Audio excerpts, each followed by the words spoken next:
Till we are document, if you have the document, if any questions, we can start with that.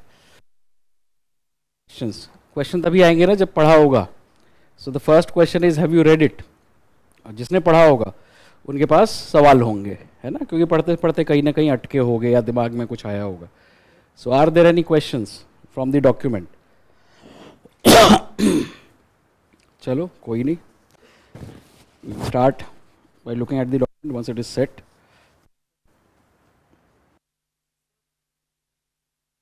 Okay, so we are all with the document. Expected that you would be reading it. If you read it, you will find the doubts, and that makes the process faster.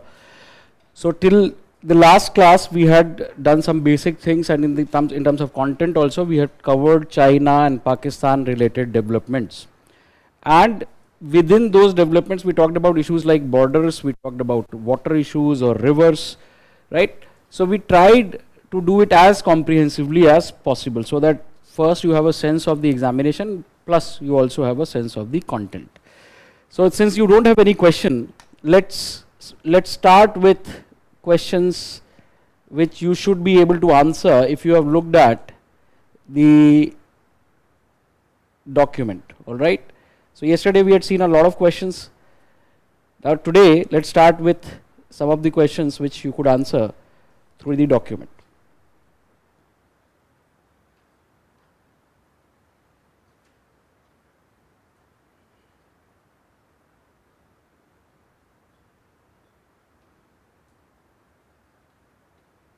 Okay, so I told you that, you know, there are certain rules which are mentioned in the infographic. You read it. So you see, this is where the differentiation starts. Those of you who found the time to read it actually did the work which you should have done. Those of you who did not read it for any reason, you made that work pending, all right? And this is how backlog is created in UPSC preparation, right? So that is also part of the preparation. Now read this question. And that is based on the kind of information which is mentioned very clearly in the document. And by solving the question also, you will be able to learn. Is it visible to everyone? दिख नहीं रहा? चश्मा लगाते हैं? चश्मा लगाने के बाद भी नहीं दिख रहा? चलो अपना डॉक्यूमेंट खोलो. डॉक्यूमेंट पे ये कहाँ पे मिलेगा वो देखो. आपके लिए ये क्वेश्चन पढ़ दूंगा. All right. चलो, जिनको पढ़ने में आ रहा हो, स्क्रीन पे दिखाई दे रहा हो, वो वहां से देख लो. जिन्होंने वो डॉक्यूमेंट खोल लिया वो वहां से देख लो. Question is, consider the following pairs. It is about rules और conventions and the principles, primary principles which are associated with them, or what are these rules or principles or conventions about. One is the Harman Doctrine. It dates back to 1895. All right. So Judson Harman was the Attorney General of US, and in the matter of Rio Grande, which is a river shared between Mexico and US, he clearly opined that when it comes to resources inside a territory, a state has absolute sovereignty. So that's one extreme idea of how natural sources like transboundary rivers should be mentioned. All right, Helsinki Rules 1966. Now these rules are developed by the experts in international law, right? Or bodies like International Law Association. These are by no means treaties. They are suggestions that if you want to legally share resources or manage joint resources in terms of transboundary rivers, then you can apply these principles. So the Helsinki Rules, which dates back to 1966, and you can correct it in your document also. If it is mentioned 1996, it is 1966, right? So it is a document which contains a lot of things, but principle that it emphasizes upon, if you could read this, set of principles setting the basis of international law regarding the equitable allocation. Equitable allocation is the key term, and use of international rivers, all right? So that is something that is associated with the Helsinki Rules, which is another layer of development of international law when it comes to governing water relations, all right? Then there is Campion Rule, which is mentioned there. So it is actually called Campion consolidation of these rules. So various rules, various generation of rules are consolidated through these series of documents 1966 to 1999. And here Campion rule, the addition is in this phase of development of this kind of law, the addition is that Campion rule talks about need to include water of an aquifer, fossil water, underground water, when one is thinking about or when one is trying to manage these resources by applying the principle of equitable and reasonable share. All right. So ये आता है Campion rule से. उसके बाद Berlin rules. Now Berlin rules is the latest iteration. So basic rules like the Helsinki rules. Now the addition here is management of water of an international drainage basin having due regard to for the obligation to not cause significant harm to the other basin state. Right? So meaning it says that when you are managing these resources, equitable distribution are principles. Another principle that while managing these resources, you should keep in mind that you uphold the principle of not causing harm, or in this case, causing minimum harm to the interest of the other riparian state, जिसके साथ आप river share कर रहे हैं. All right, and then sort of all these principles and in a sense development of this law further is codified in a convention which is often called UN Waterway Conventions. All right, the name of the convention is the Convention on the Law of Non-Navigational Use of International Water Course, or the UN Water Courses Convention, 1997. So this is another convention which may provide a legal basis if countries want to or decide to do so, legal basis of managing their resources. All right, so what is it that is contained here? As the name suggests, it is about the non-navigational usage. All right, navigation is when you use river systems for transport. All right, movement of goods, movement of passengers. So non-navigational use may mean the drinking water use, agricultural use, etc. So in that context, in those contexts, what legal principles should be applied and what protections are there available for the rights of involved countries, that is contained in this particular convention. All right. So basically, it's for those who have some understanding of law. If you want to make arguments, you strengthen your arguments by pointing out at this. These rules do not have a legal force per se in themselves unless they are codified in the national laws of countries, because primarily it would be governed by national laws, issue of resources, etc. Unless we are talking about global commons, resources which are beyond sovereign claim of any country, like space, outer space, or like high sea, all right, deeper part of the sea, or like the atmosphere. These are global commons, or like the Antarctica. These are global commons. But apart from that, if you are talking about resources, it would primarily be governed by what the sovereigns decide. If the sovereigns decide to do it peacefully, these principles are available to them. If the sovereigns decide to do it by a separate instrument like Indus Water Treaty, that is also something that they can do. They are developing their own legal instruments. समझ में आई ये बात? All right? तो ये इस तरह का question है. अगर कोई कॉम्प्लिकेटेड क्वेश्चन दिखता है यूपीएससी का तो ऐसा दिखता है. He's talking about, don't become an expert, just know when these rules came into existence and what are they about, what is the main emphasis. All right, वहाँ कोई आपसे कानूनी मुकदमा लड़ने के लिए नहीं कह रहा है कि put in place India's position on this. So that is not your rule. While reading things like that, often this is the approach that you adopt, and that is why you start finding things different. All right, तो ये आपने पढ़ा होता, document में आपको मिला, कुछ corrections मुझे सजेस्ट करने थे जो मैंने कर दिया आपको, जैसे कि Helsinki rule 1966. Rest is written there. All right, and all of these pairs, for the purpose of learning, all of these pairs are correctly matched, right? So now let's move forward to the next one, right? If you have read it, the next part was a box on water resource cooperation, which is every year as it is in the PD 365 document. If you're reading any of the basic relations like India, Pakistan, India, Nepal, India, China, India, Bangladesh, water is an important issue. Transboundary rivers and their management is an important issue. All right, for flood management, disaster relief, or for agriculture, or for power production, or for navigation, these are various uses of these waters. So thereby, the relations between countries are governed legally by treaties or agreements. All right, terms are used coterminously, interchangeably. Agreement is a very general term. Treaty generally gives the idea that it has been signed between two legally empowered entities, and these two legally empowered entities are states. All right, so states sign treaties, right?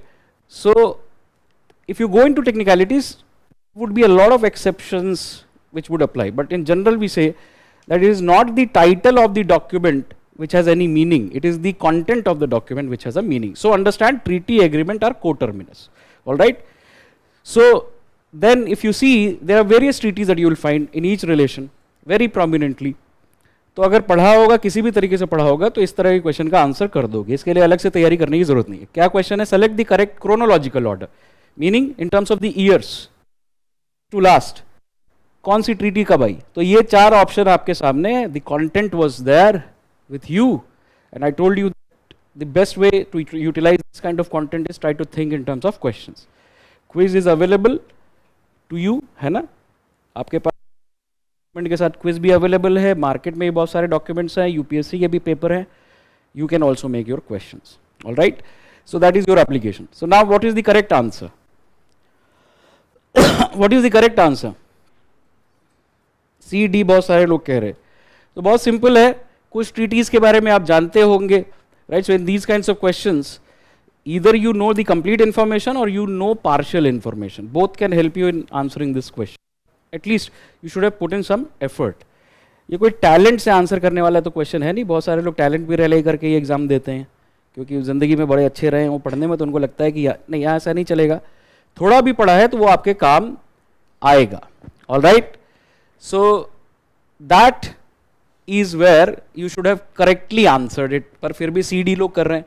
So now see, it's very simple. The Kosi agreement was signed in 1954, which is there in the document. The Gandak agreement with Nepal, Kosi Gandak, इतना तो पता ही होगा ना कि ये rivers कहाँ से आती हैं. So this was signed in 1959 and both these agreements were subsequently renewed.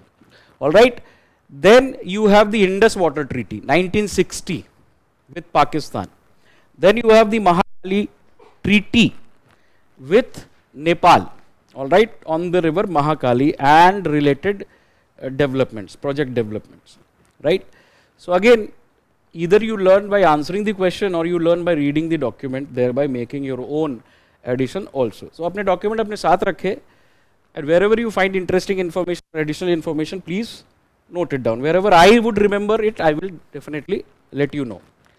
Right, now this is the question on Indus Water Treaty. A simple question. We had seen UPSC question, we had answered other questions also. So again, जाके आपको दोबारा एक बार पढ़ना था. All right, the Indus Water Treaty was signed in the year 1960 between India and Pakistan concerning the use of waters of Indus system of rivers. The treaty extends to main rivers of Indus basin, that is Satluj, Beas, Ravi, which are eastern rivers, Jhelum, Chenab and Indus, which are western rivers, including their tributaries and sub-tributaries and other water bodies. And the third is, all the waters of the eastern rivers were allocated to India for her unrestricted use, while India is under obligation to let flow all the waters of the western rivers except for the domestic, non-consumptive and other uses permitted in the treaty. So यहाँ पे भी मुश्किल तो नहीं होनी चाहिए आपको इस क्वेश्चन का आंसर करने में. If you have read it correctly, what is the answer? All of the statements are correct. So again, you can visualize any information, different kind of questions. Let's move forward, right? Let's add. जो नहीं है वो add कर देते हैं. So what about China? How do we manage water relations with China? That is also mentioned in the document, by the way. I'm just adding something and basically re-emphasizing it so that I don't have to go to the document. So if you see, first of all, ये basic geography और IR combine हो जाता है इस तरह के topics में, right? So basic geography के लिए मैंने कहा था, यहाँ भी मैंने आपको याद कराने के लिए लिखा हुआ है. I've written it. Link these kinds of topics with geography and your NCERT reading. That is your value addition. Nobody will tell you कि ये करो, but paper 1, paper 2, paper 3, paper 4. I'm talking about mains. If you can bring interlinkages in your answer writing, your answer would stand out as comparison to other people. Right? Similarly, there is no difference in preparing for PT and mains examination is proven by these kinds of topics. Right? Because geography is here, Economic aspects would be there, political aspects are there, international relation is here, right? So when you are making notes, your notes should not be restricted to, you know, only being subject specific. Sooner or later, your notes should basically give ideas of how to quickly implement your learning. Notes अंत में इस बारे में होने चाहिए, right? बहुत छोटे और they should be valuable. मतलब एक पेज का की वैल्यू होनी चाहिए 20 पेज के बराबर. And that comes through process, right? लगे रहोगे अपने काम में तब होता है ये, right? So let's look at it. Two river systems. One is Brahmaputra river system, of course, purely in geography. You read it in the drainage system in India. Now, Brahmaputra's main stream is Siang, that is basic geography, all right, or India's geography. So this is the main stream, and its tributaries are Subansiri, Lohit, right? इतना आप geography पढ़ के जानते हैं. And called Yarlung Zambo in China or in Tibet, all right?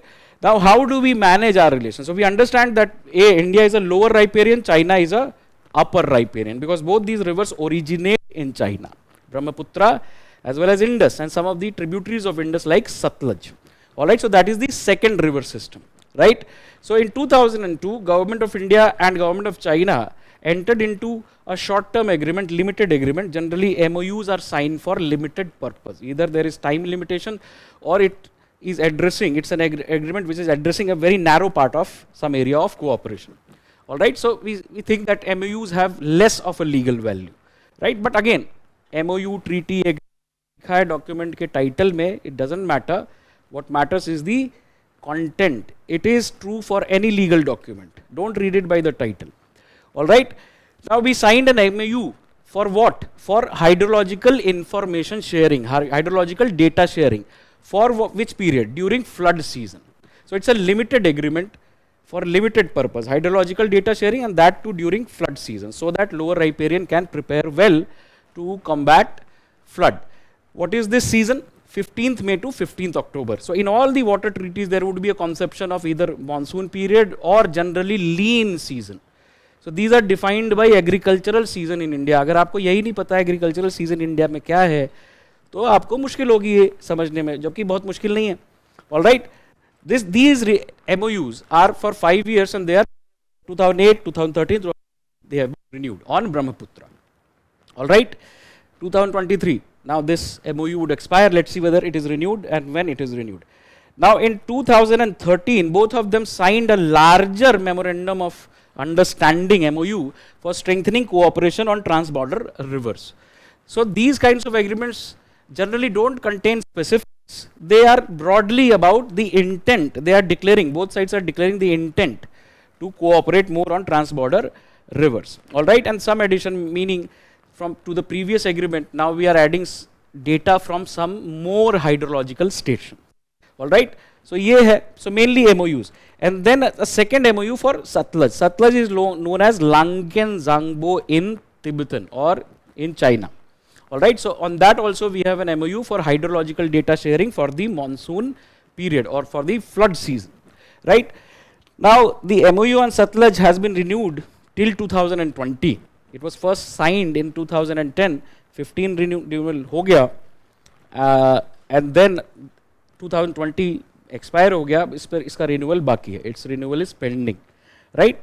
So these are the mechanisms of cooperation when it comes to water between India and China, fairly low and limited level of cooperation.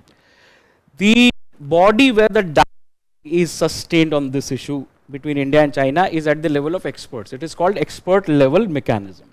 All right. See, expert level mechanism was established in 2006. So this is a body of experts, meaning in a government you would have secretary level officials, but you would have also departments like CPWD or BRO where you have experts, engineers, right? Hydrological experts. So experts के level पे बातचीत होती है, expert level mechanism. In expert level mechanism talks have taken place so far. ठीक है? This is about China. तो ये अगर आप ऐड कर पाएंगे तो आपका ये जो क्वेश्चन होता है ना कि इतना काफी है क्या? काफी अगर आप तैयारी करने चाहे तो काफी का सवाल उठता ही नहीं है, right? So first cover the basic text, then try and add on to the information. All right, ये आपको very clearly cut out. Now, how many meetings of Permanent Indus Commission have taken place so far? 118. Last one in May 2022. Now, moving forward, if you have read the document, you will find that on some of the projects, Pakistan raises objections, and these projects, which have been talked about in recent times, are on the tributaries of Chenab River. So, if UPSC asks a question, which of the following are tributaries of Chenab River, we will consider that question to be inspired by international relations. All right, it has an international relations link because this is a river basin which is covered by a treaty between India and Pakistan. Right. So, Pakaldal, Kiru, Lower Kalnai, Ratal, all projects and all names of tributaries of the Indus. All right. So, I am only giving you an example. If you want to do your value addition, how much you can do, right? And also I am expressing my limitation that if I keep on doing value addition only, I would need some 10-15 classes, right? So, some of your effort, and of course I am here to guide you in what direction you should move. तो अपना effort लगाने का मतलब ये होता है कि मैंने कहा पढ़ के आइए तो पढ़ के आइए. ऑल राइट, चलिए आगे चलते हैं. Let's move forward. No, not at all. I'm not here for spoon feeding. I'm only showing you questions and where the need to be to make additions. I'm doing it. ये document है आपके पास. UPSC की सबसे बड़ी problem यही है कि आप इकट्ठा करने में लग जाते हैं, है ना. इकट्ठा करने का मतलब ये होता है कि वो कभी नहीं पढ़ा जाता, तो अभी कर लो. इसीलिए मैंने कहा पढ़ के आओ तो एडिशन अपने आप में बहुत ज़्यादा समझ में आने लगेगी. राइट, चलिए. कोई पॉपुलैरिटी कॉन्टेक्स्ट में तो मैं हूँ नहीं कि मैं कहूँ नहीं बिल्कुल बेटा जो कहोगे वो मैं करूँगा. I am not going to do that. चलो सी दिस क्वेश्चन. बांग्लादेश पे आ जाते हैं आप content wise. Right, so what is there in Bangladesh content? What do you find in Bangladesh content? First, when you are studying to any relationship, there are two things that you should do. One, you should have a very brief idea about the nature of the relationship. A lot of people are interested in the history of the relationship. Class में आओ history जाननी है. Paper IR का है, paper history का नहीं है. This is not a paper of history. All right, so historical reading इधर you do it through documents and then you become up to date with the current content. तो IR के हिसाब से किसी भी रिलेशनशिप के नेचर के बारे में आपको आइडिया होना चाहिए. What is the nature of this relation? All right, it is expressed in some phrases which you will find in official documents. All right, second thing is you simply know that interaction between countries is interest based. So what are the areas of interest? What are the areas of engagement between any country? Actually, you will find it is classified in areas like political and diplomatic engagements, meaning meetings, visits, agreements signed between countries. Secondly, you have the economic content of a relationship, which basically is the basic simple trade data. All right, and simple trade analysis, for example trade deficit like data. पढ़ा होगा तो आपको दिखा होगा content ऐसा ही है. Right, now thirdly you have areas, river waters for example in the case of India's neighbors. All right, or connectivity, what are we doing in terms of connecting better with each other, right? Or cultural cooperation, cultural relations, right? And then there is defense strategic component of any relationship. These are areas of engagement.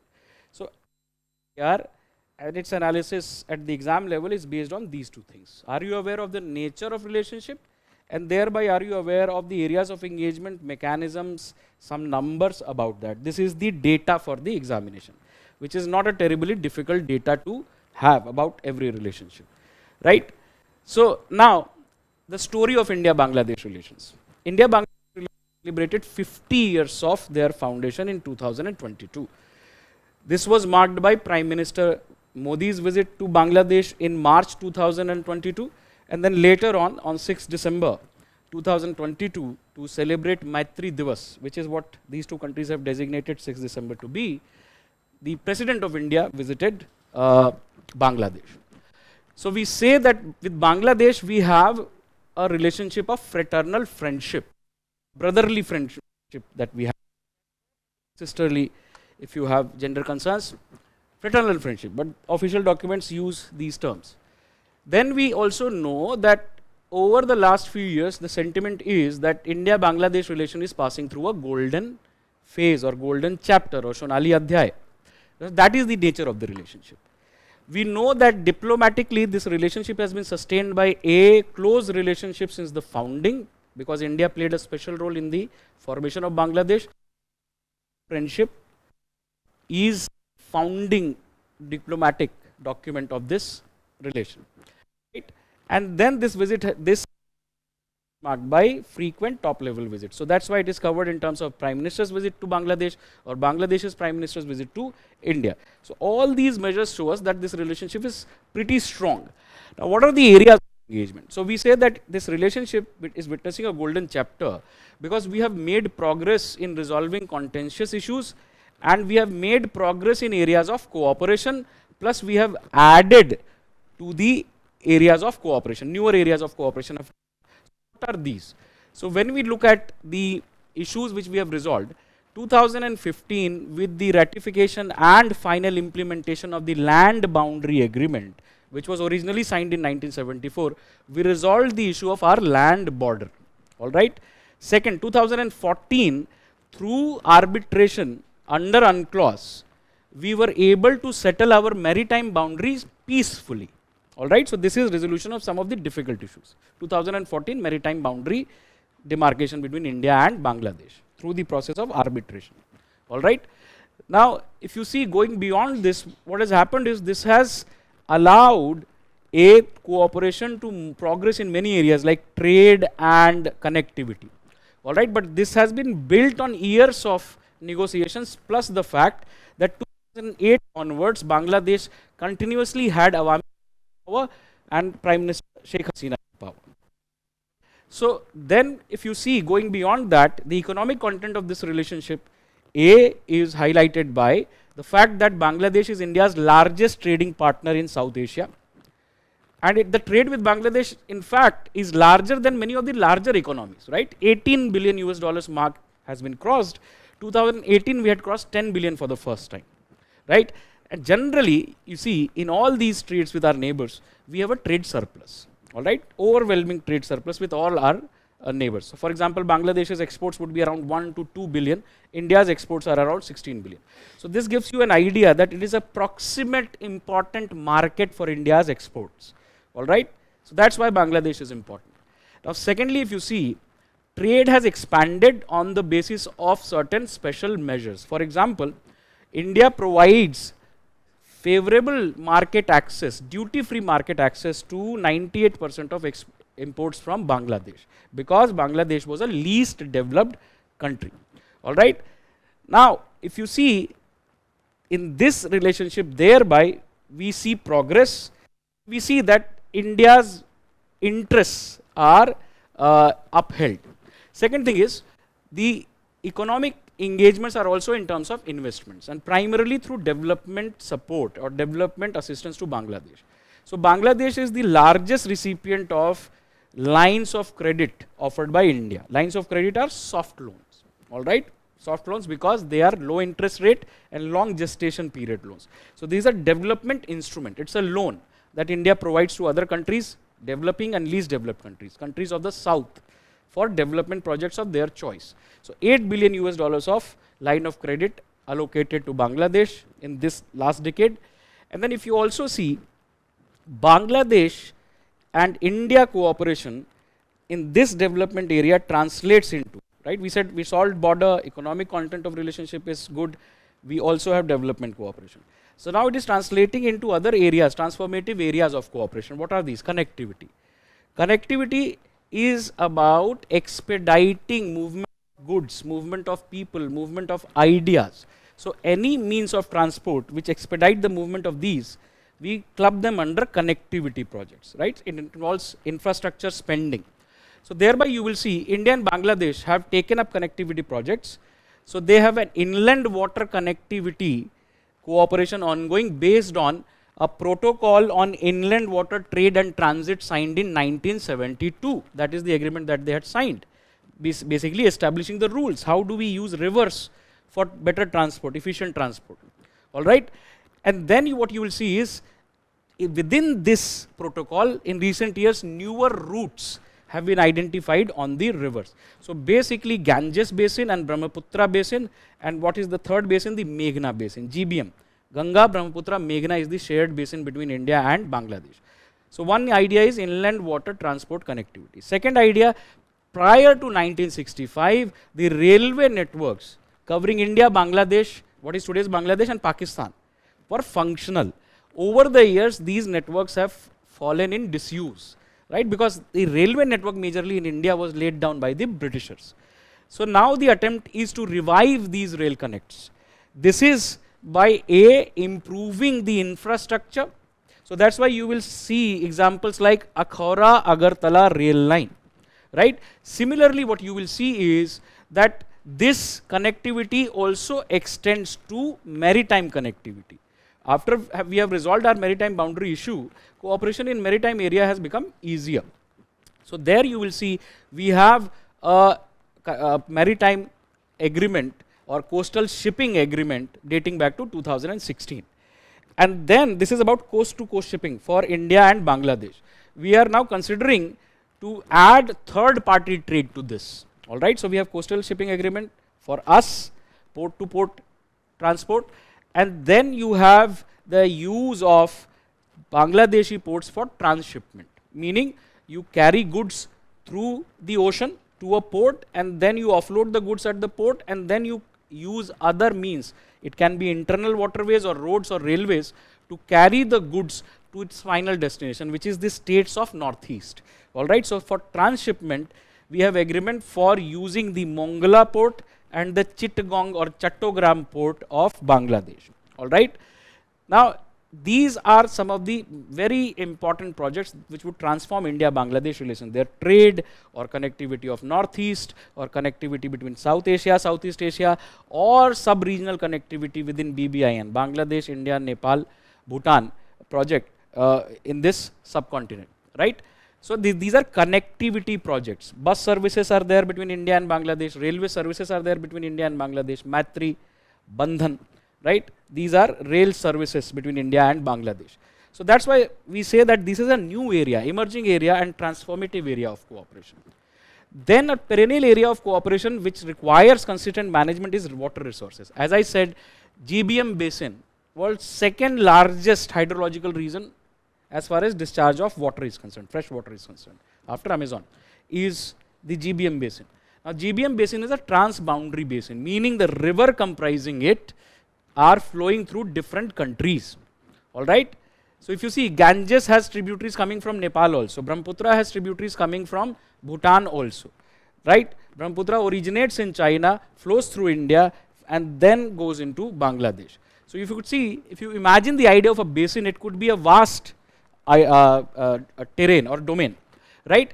But GBM basin for specific management, first of all, the river management in this part of South Asia was weak, because when it comes to the earlier agreements, Indus Water Treaty covered relations with West Pakistan, right? Indus is a river pertinent for West Pakistan. So that was the priority when Bangladesh was part of Pakistan. So this region was ignored. Bangladesh became independent. We established what is called Joint Rivers Commission in 1972, because we already had an idea that this can be a contentious issue in otherwise good relations. So the Joint Rivers Commission as the official body to look into these issues and suggest proposals to what to do. Farakka related differences arose between India and Bangladesh early on. We signed an agreement for 10 years called the Farakka Accord in 1977. Finally, we finalized a larger agreement called the Ganges Water Treaty in 1996, which basically is about sharing of water from Farakka, the last transit point in India, last water structure in India, to Bangladesh in the lean season, and the measurement is every 10 days. All right. So, ये 1996 में Ganges Water Agreement we signed with Bangladesh, which is an agreement which is for 30 years, meaning it is going to expire in 2026. But we generally say that it is satisfactorily working. All right. India and Bangladesh have 54 transboundary rivers, and each of them require better management. But particularly these larger rivers, Ganges, Brahmaputra, and Barak, which later is known as Meghna in Bangladesh. All right. So Ganges becomes Padma, Brahmaputra becomes Jamuna. They join together, they flow as Padma, and then ultimately this stream is joined by Meghna, which is basically Barak River, the main stream, and other streams joining. And then when these three rivers meet, the last stream is also known as Meghna. But then it is a, if you see on the map, it's basically a large deltaic area, right? So this is an important area of cooperation. The details of it is something that I talked about, right? Economic content or other contents I have already talked about. So thereby, now you can answer this question. If you look at this question, all right? Consider the following about Ganga-Ganges water sharing treaty. It was signed with Bangladesh in the year 1996 for sharing of Ganga-Ganges water at Farakka. As per the treaty, the Ganga-Ganges waters is being shared at Farakka, which is the last control structure on river Ganga in India. Sharing is during lean period. What is lean period? Pre-monsoon period. All right. So this is basically 1st January to 31st May. Now, if you have applied yourself to your studies, you know the agricultural season in the subcontinent. All right, Rabi, Kharif, right? These kinds of seasons. So यहाँ पे आपको दिख रहा है कि river water sharing में primary जो concern है availability of water at the right time, availability of information at the right time, right? Some agreements about information, some agreements are more comprehensive like Indus Water Treaty, some agreements are more about sharing of water, meaning deciding the quantum of sharing, right? So not all water agreements are water sharing agreement, right? So which of the above is correct? Of course, for the purpose of learning, all of this is correct, right? So these kinds of questions have been asked by UPSC, right? For example, on Teesta, I did not talk about Teesta because Teesta related question has already been asked by UPSC in the year 2018 in the preliminary examination. ठीक है, अब ये question देखो UPSC ने, what kind of question is this, what type of question is this, what type of question, yesterday we had talked about, what area of question is this?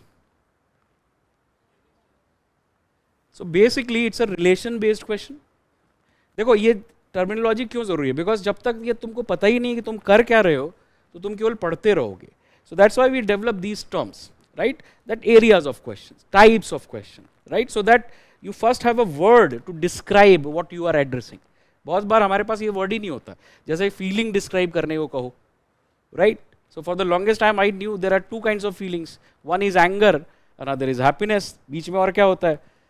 Then you realize that language has been devised by human beings to classify information. तो जब इस वो काम ही आप नहीं कर पा रहे हो इनिशियल लेवल पे तो आगे भी मुश्किल होगी, इसलिए यूपीएससी प्रिपरेशन के साथ ये सारी स्किल्स आप सीख जाते हैं, right?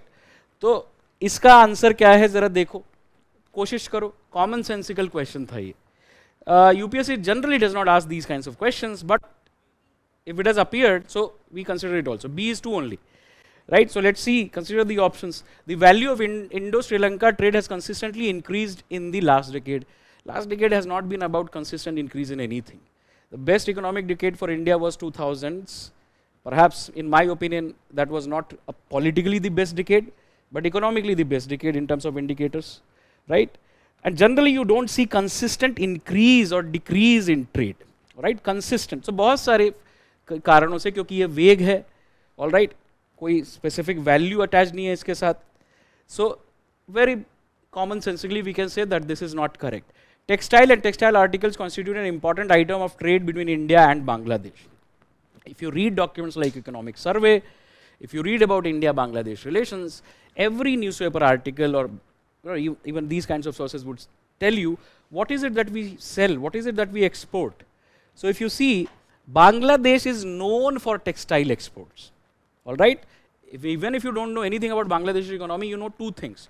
One, it's an agrarian economy, all right? Two, its manufacturing sector is known for textile products, ready-made garments, all right? So, ये आपको इंडिया के बारे में भी पता होना चाहिए. What are the top 3-4 products that we have, right? Refined petroleum, gems and jewelry, right? तो और textiles, इस तरह की चीज़ें हम बहुत ज़्यादा बेचते हैं. तो ये थोड़ा थोड़ा आइडिया अपने आप प्रिपरेशन के साथ होने लगता है. You start developing this idea, right? And depending on who you are, either you will use it to show off your knowledge to others, or you will use it to present an informed answer in the right context. Right context है mains में answer लिखना और personality test में answer का जवाब देना और PT में आंसर को सही करना। इसके अलावा कहीं भी जो भी आप कर रहे हैं, it's just passage of time, आप टाइम पास कर रहे हैं, ठीक है। तो इसका दूसरा देखो, ये कॉमन सेंसिकल था। तीसरा, इन द लास्ट 5 years, जब मैं कहता हूँ ना यूपीएससी इज अबाउट पैटर्न्स, पहला point pattern, right. Last decade has consistently increase और decrease, this is pattern. It is not asking you the decimal value of trade या इस साल कितना ट्रेड था। तो यूपीएससी का सेंस लगने के लिए क्वेश्चंस काफी हैं। In the last 5 years, Nepal has been the largest trading partner of India in South Asia. While talking simply, I said Bangladesh is India's largest trading partner. I said 2018, we had crossed the number of 10 billion. Then Bangladesh was also India's largest trading partner, and consistently Bangladesh has been India's largest trading partner in South Asia. All right, commonsensical. So thereby you can eliminate 3, eliminate 1, and thereby you reach to your conclusion, that is B. So this is basically how you answer question. While practicing, you develop this habit, right? India-Sri Lanka relations has been mentioned in the document, right? There is nothing that I found that I needed to explain unless you ask a question, right? Unless you ask a question. But there is an organization which is mentioned there, which I think needed to be explained or expanded at least. All right? Content पहले खोल के देख लो, India Sri Lanka का.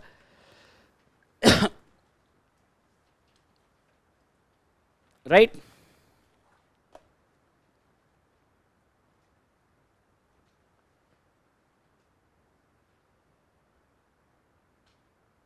क्या लिखा हुआ है भाई?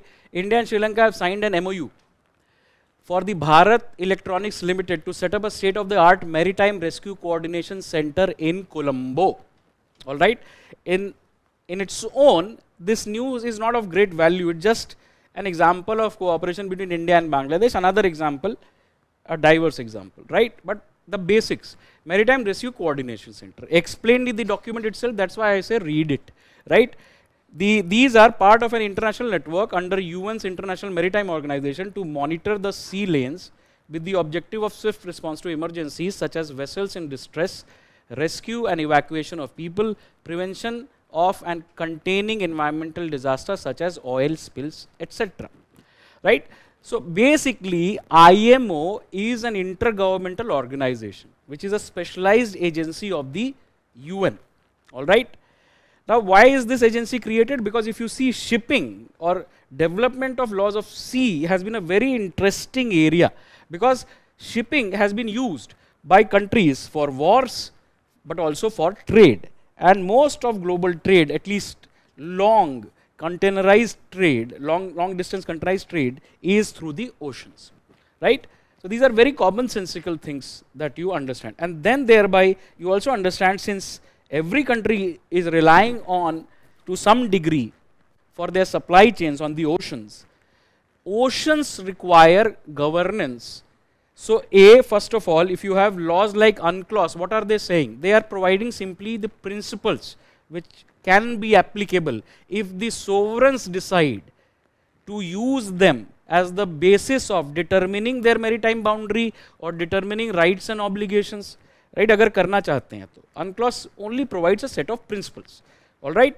So what is it that UNCLOS does? So UNCLOS says that for deciding the zones of sovereignty in the ocean from the coastline of a state, you basically first draw an imaginary technical baseline. Any water inside the baseline is territorial waters, meaning like the territory over a country has absolute sovereignty. 12 nautical miles from the baseline is called the area, what is it called? The contiguous zone. पक्का? Internal waters है पहला वाला, territorial waters और internal waters. फिर 12 nautical miles, I'm forgetting the name. 12 nautical miles. Contiguous zone उसके बाद आएगा. All right? Territorial waters. Internal waters. Baseline के अंदर internal waters, 12 nautical mile territorial waters. अब इसका मतलब क्या है? Your sovereignty is like it is on the land, but there are certain exceptions to it. For example, in the territorial waters, every ship, if it is passing for a bona fide purpose from point A to point B has the right to innocent passage. All right, you cannot stop a ship from passing from your territorial waters. All right, you can always apprehend somebody who is trying to enter illegally through the land, right? But in the water, you cannot say, hey, this is my territorial water, you can't enter. Right to innocent passage. This exception is there. Thereby, the sovereignty extends in the water column, on the seabed, on the water surface, and in the airspace above. So this is the extent of sovereignty in terms of application of laws in the territorial water.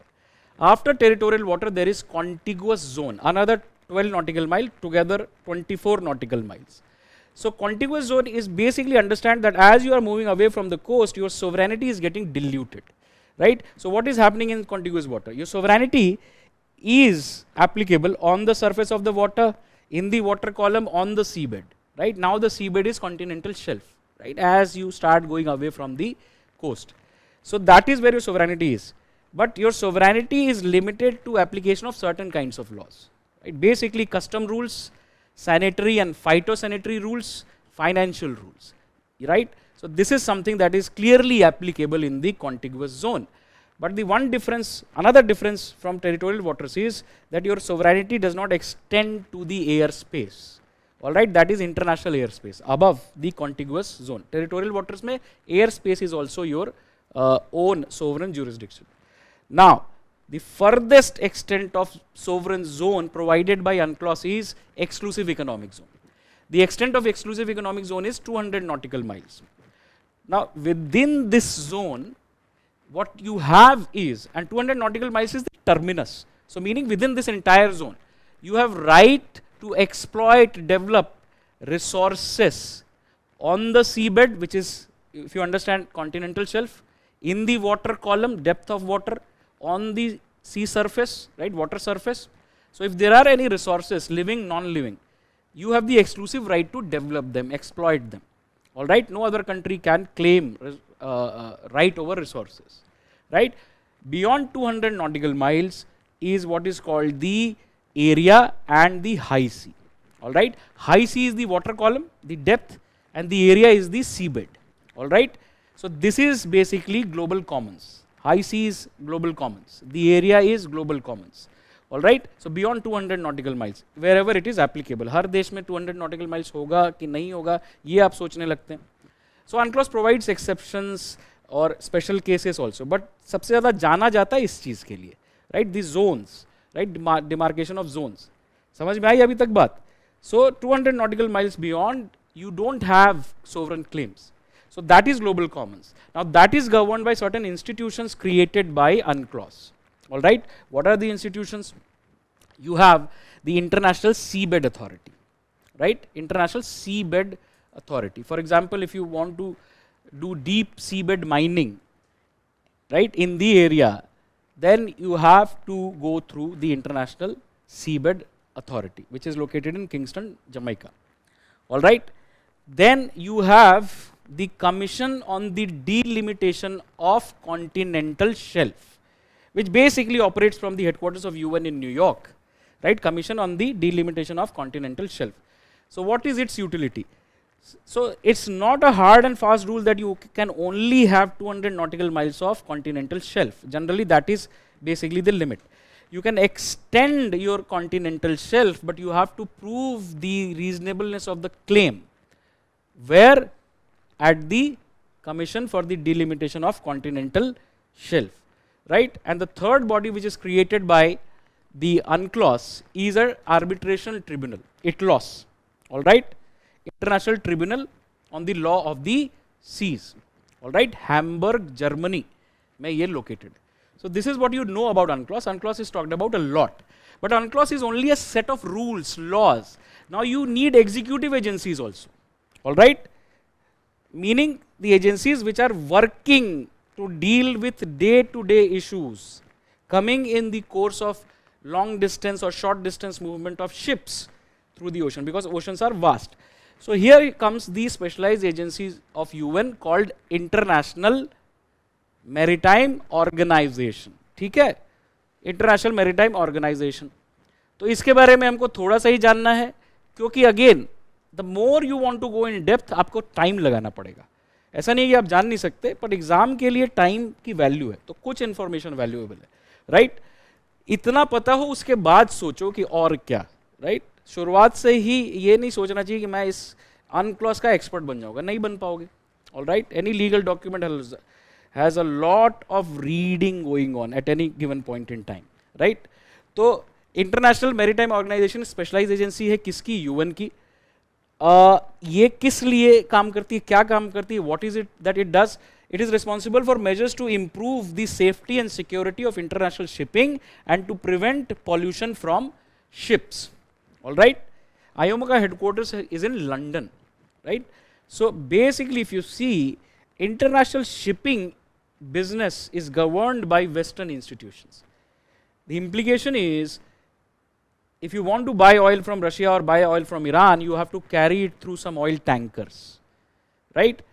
तो यहाँ पे अब idea आता है कि ये oil tanker कहाँ का है, whose flag is it flying, where is it registered. So this is the complex bit, but the easy bit is this.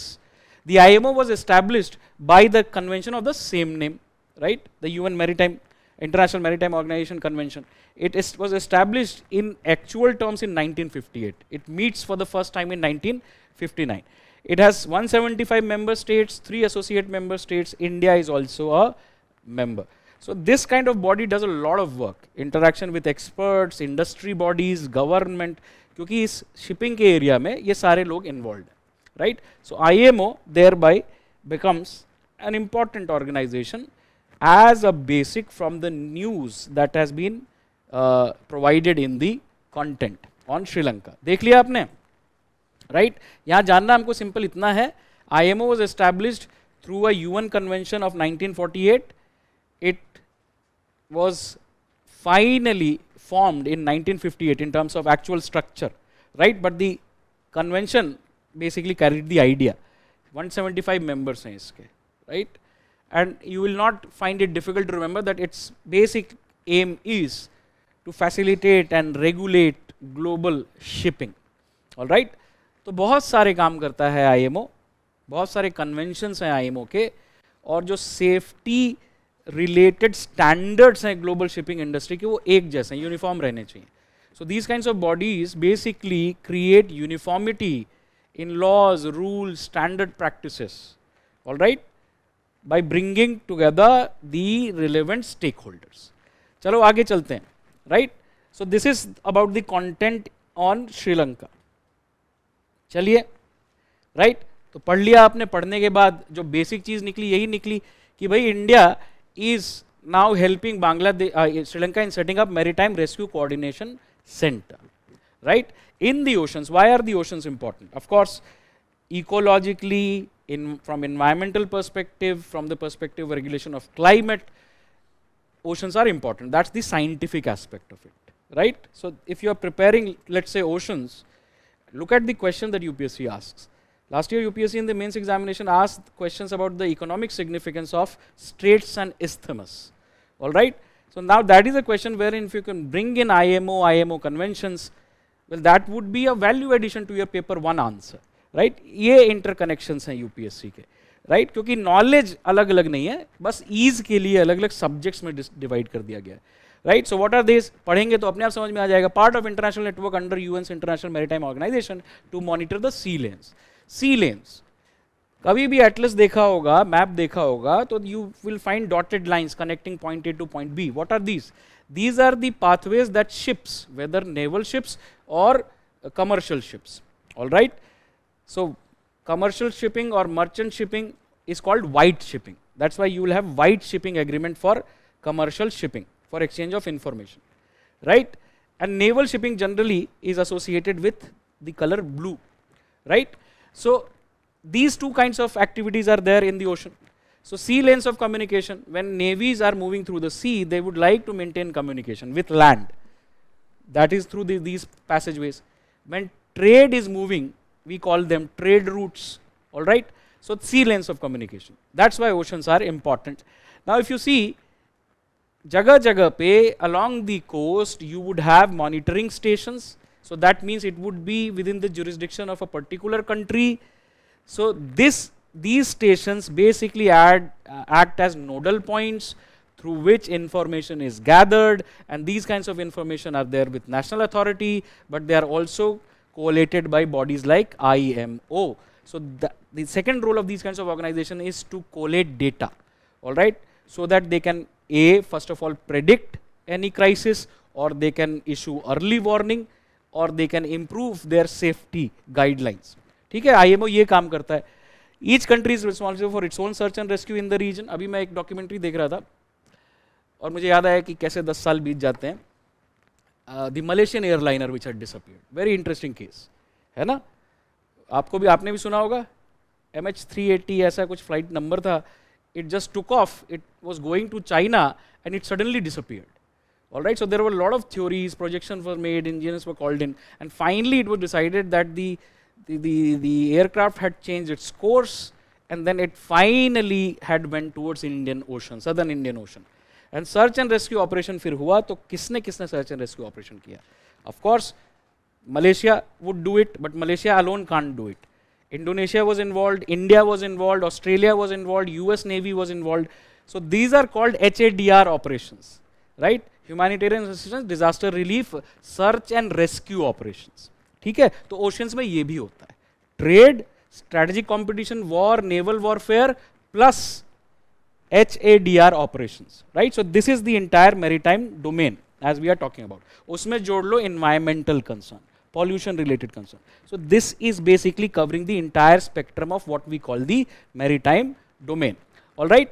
So MRCC is coordinated by Navy or Coast Guard in each country. Basic information, in India the Coast Guard is the coordinating agency, right? Coast Guard की जिम्मेदारी है coastal security को ensure करना, right? Navy की जिम्मेदारी है entire spectrum of maritime security, right? Close to the coast but also beyond the coast. चलिए आगे चलते हैं, right? So we are here in terms of content, India, Sri Lanka. Now rest of the data is about India-Sri Lanka relations. As I said, areas of engagement. So trade. This was the first country with which India signed a free trade agreement, standalone free trade agreement in South Asia, right? 1999 we signed it, 2000 we applied it, right? Sri Lanka remains among the largest trade partners of India and SAARC. No, not the case, but India certainly remains the largest trading partner of Sri Lanka, right? Sometimes second largest trading partner, sometimes first largest trading partner. So from India's side, this is true. India is also one of the largest contributors to foreign direct investment in Sri Lanka. India's investment in Sri Lanka is around $2 billion US. So in terms of numbers, that's not very high, but this gives you an idea that these are areas of engagement. When you're talking about economic aspects of relations, these kinds of data you should be thinking about. Let's move forward. Sri Lanka is one of India's major development partners. So basically, we have provided nearly more than 3.6 billion US dollars of development assistance to Sri Lanka. It involves grants. So that is what has been mentioned here, 570 million US dollars of grants and various loans and project support that we have provided to Sri Lanka. But apart from that, last year, Sri Lanka's economic crisis, meaning starting in 2020 and from 2020 till 2022 also, we have provided various kinds of assistance to Sri Lanka, including lines of credits, including currency swap, including offering the concessional line of credit for particular transactional purposes, like oil खरीदने के लिए पैसा दिया, क्यों? Because Sri Lanka buys oil from our companies. So that payment should continue.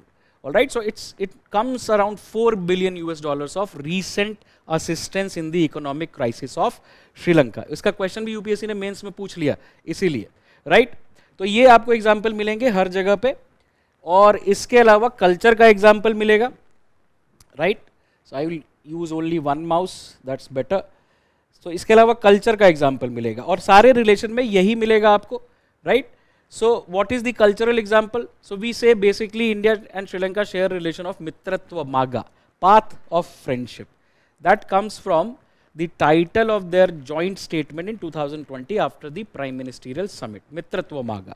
As I said, nature of the relationship, a term to describe the relationship, areas of engagement. Now what is the cultural element of it? Of course, shared element of Buddhism. linguistic similarities between various languages spoken in Sri Lanka. Tamil or Sinhala, both have similarities with languages spoken in India. Similarly, there is Buddhist heritage, where King Ashoka sent his daughter, Princess Sangamitra, and son, Prince Mahendra or Mahinda. So that is something that is remembered. So that's the cultural association.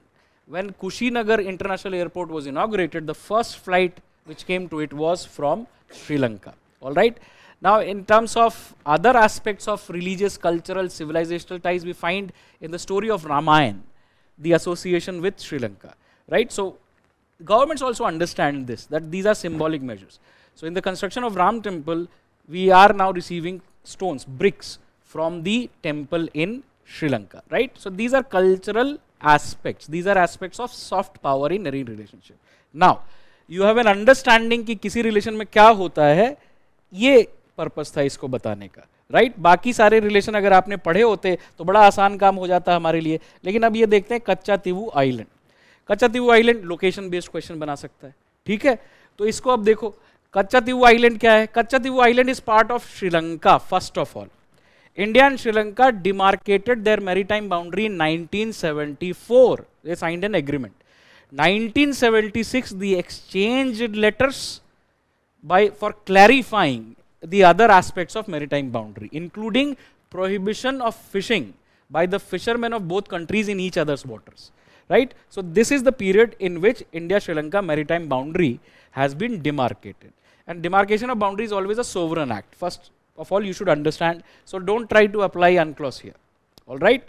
So now, if you see, the issue is the issue of fishermen. What is the issue? So 1979 onwards, what you will see is fishing in this area dwindled because security situation worsened. 2009 civil war in Sri Lanka ended. LTT was decimated by the Sri Lankan government. That's a separate topic. But after that, fishing increased in this region. All right. In what region? Park Bay region. This is the Park Bay. All right. Now, what is the issue? That in Tamil Nadu, this has become an emotive issue because of instances of firing at the boat of Indian fishermen, who are of course Tamil fishermen, arrest of Indian fishermen, killing, reports of killing during this firing of Indian fishermen, confiscation of their boats. So, you understand, India is a federal polity. So, issue of a state is also the concern of the union government, because we are talking about our people. So, chief ministers of Tamil Nadu have been writing to the prime minister on this issue. And this issue then through diplomatic channels have been raised with Sri Lanka. And in 2016, India and Sri Lanka established a joint working group. Right? Joint working group. क्या करते हैं आप? Minister order देते हैं और फिर dialogue के लिए joint working group जैसे mechanism establish हुआ था जहाँ officials बातचीत करते हैं. Right? So joint working group 2016 established, वहाँ पे हम बातचीत करते हैं. Now what is the main issue? The main issue is that the fishermen are accustomed to fish in this area for centuries. B, the practice that they adopt is bottom trawling, meaning use of heavy metal nets to dredge the ocean surface. Now it's a shallow body of water. All right? Because geographically it is so. Right? You understand the concept of bay or gulf, right? Or strait from geography. यहाँ geography ऐसे जोड़ सकते हो. So if you see, this means that fishermen are unintendedly crossing over the maritime boundary, right? So Sri Lanka's concern is a sanctity of its maritime boundary, encroachment upon the livelihood of Sri Lankan fishermen, and also the environmental degradation caused by bottom trawling. What has India done? India has assured that we will phase out bottom trawling because we understand it is environmentally degrading. And we have also then been working on various mechanisms to address or manage this issue. For example, we are discussing better patrolling of these waters by the Coast Guard. We are discussing how we can promote cooperative mechanisms involving fishermen of both sides, fishing community of both sides. We are also discussing how technology can be used to basically put in place early warning systems or monitoring devices on the ships. So these are various things. Because of this, it is in news. Now most of these instances are reported around Kachativu. Because the fishermen were accustomed to drying their nets in this area, this island is uninhabited, so this practice continues. So sometimes there is also a demand the honorable member of parliament from Tamil Nadu have raised this issue in parliament of taking back Kachativu from Sri Lanka. But understand, it is through a sovereign agreement that this boundary has been decided. So it's not possible. At best, if you have that opinion, your suggestion should be we should negotiate with Sri Lanka leasing back Kachativu for a long term period, right? But again, इसके अलावा इसके अंदर कुछ नहीं है, right? इस news article और news information piece में कुछ भी नहीं है, right? Unless you have a question, I move forward, right? और let's say backward. कुछ और कंटेंट बचा होगा, उसको भी देख लेते हैं. बहुत सारे लोगों को पेज कवर करना है ना, तो अब ये बांग्लादेश में कुछ एक्सप्लेन करना हो तो मुझे बता दो. Is there anything that you would like me to explain in Bangladesh? Is there any term?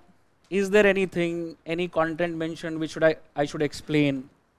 We have dealt with Bangladesh differently through my method. You have the content also. Is there any term? Anyone? किसी ने तो पढ़ा होगा. भैया बांग्लादेश पूछ रहा हूँ ना अभी. कहाँ? यहाँ ये देखो सामने. I'm going to the text. ना कंटेंट तो मैंने बहुत सारा आपको तैयार करा दिया. जो जो मुझे लगा एग्जाम वर्दी है या टेक्निकल क्वेश्चंस आ सकते हैं तो उसकी इंफॉर्मेशन कम से कम हो, right? On Bangladesh,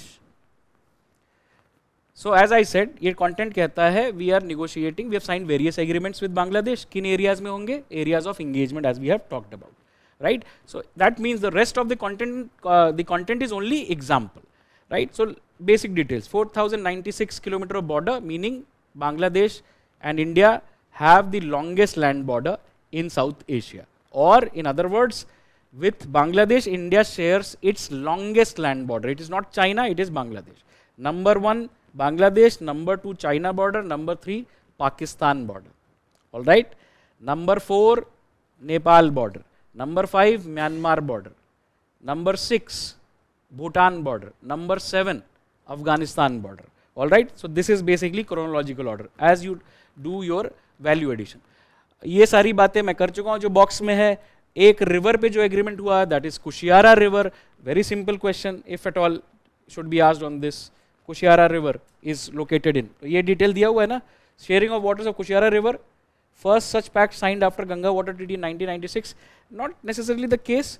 Before this 2019 also we had signed a limited agreement for water sharing, drawing of water from Feni river, all right, for Tripura, all right.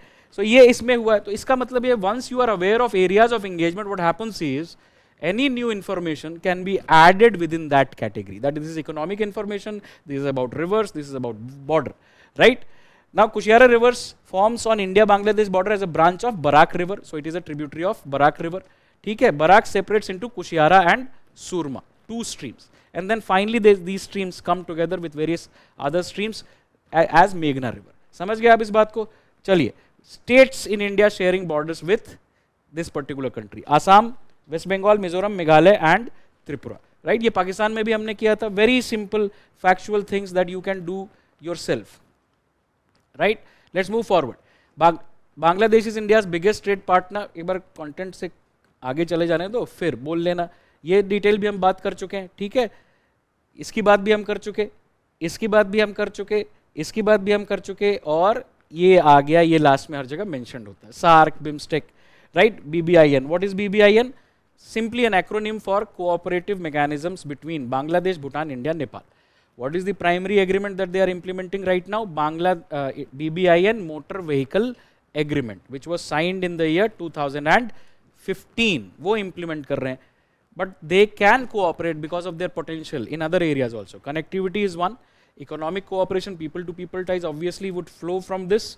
But there is also management of water resources, power generation, power trade. These are the potential of BBIN, right? IORA, Indian Ocean Rim Association for Regional Cooperation. All right. Indian Ocean Rim Association इसका नाम है, इसका पुराना नाम है Indian Ocean Rim Association for Regional Cooperation. इसकी history क्या है? 1995 it is founded as Indian Ocean Rim Initiative. Why? Because Nelson Mandela had come to India and he expressed the idea that Indian Ocean connects culturally, socially many of these countries. Why not translate this into the idea of political, social, economic cooperation? So this is a body, only Indian Ocean wide body, which promotes cooperation for development in the region, primarily focuses on development. And since it is maritime region, Indian Ocean, so you would also understand that prominent part of this cooperation development is the maritime cooperation, development of blue economy, an economy based on ocean, maritime resources. ठीक है? So Indian Ocean Rim Association formally is launched in 1997, and then in 2013 its name is changed to current name, Indian Ocean Rim Association, right? Its secretariat is in Mauritius, a place called EBENE in Mauritius, EBENE in Mauritius is the headquarters. Now it right now has 24 members, all right? So this is something that keeps on changing, but one thing that you should have an idea of, who are the prominent members? The prominent members, of course, are India, Sri Lanka, Maldives from India's own neighborhood, also Myanmar, Thailand. These are the prominent members, right? But also France is a member of Indian Ocean Rim Association. Why? Because France has a territory in the Indian Ocean called the Reunion Islands, right? तो ये बहुत बार आया होगा, हर relation के अंत में आ रहा है कि इंडिया और ये कंट्री इस ऑर्गेनाइजेशन के पार्ट है. तो ये अपने आप में इंफॉर्मेशन अगर आप स्टैटिकली पढ़ोगे और सोचोगे कि ये सवाल आएगा, नहीं, पर आप अपना नोट्स बना सकते हो. पहली बार जैसे ही ये आता है आप 2-3 चीजें लिख लो. SAARC was formed in 1985. It has 8 members. Its secretariat is in Kathmandu. So far it has held 18 summit, right? ऐसा सिंपल बेसिक डिटेल्स, कहीं पे भी अपने नोट्स बना रहे हो तो ऐसा आप कर सकते हो. चलो और आगे चले, राइट? अब ये सब एग्जाम्पल क्या है? Rupsa bridge, right? It is on the Feni river and it basically cuts short the time that states like Tripura would require to go to Chittagong port. All right, so it's a project again implemented through India's development assistance, right? So development assistance is benefiting the other country, but sometimes it can also be employed to benefit one's own interests also, right?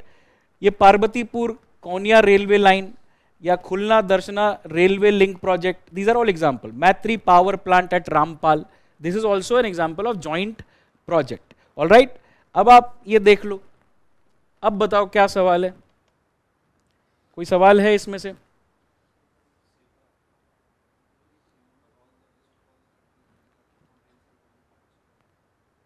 ऐसी कोई list है क्या कहीं पे? बोलो तो कोई coaching वाला निकाल भी देगा.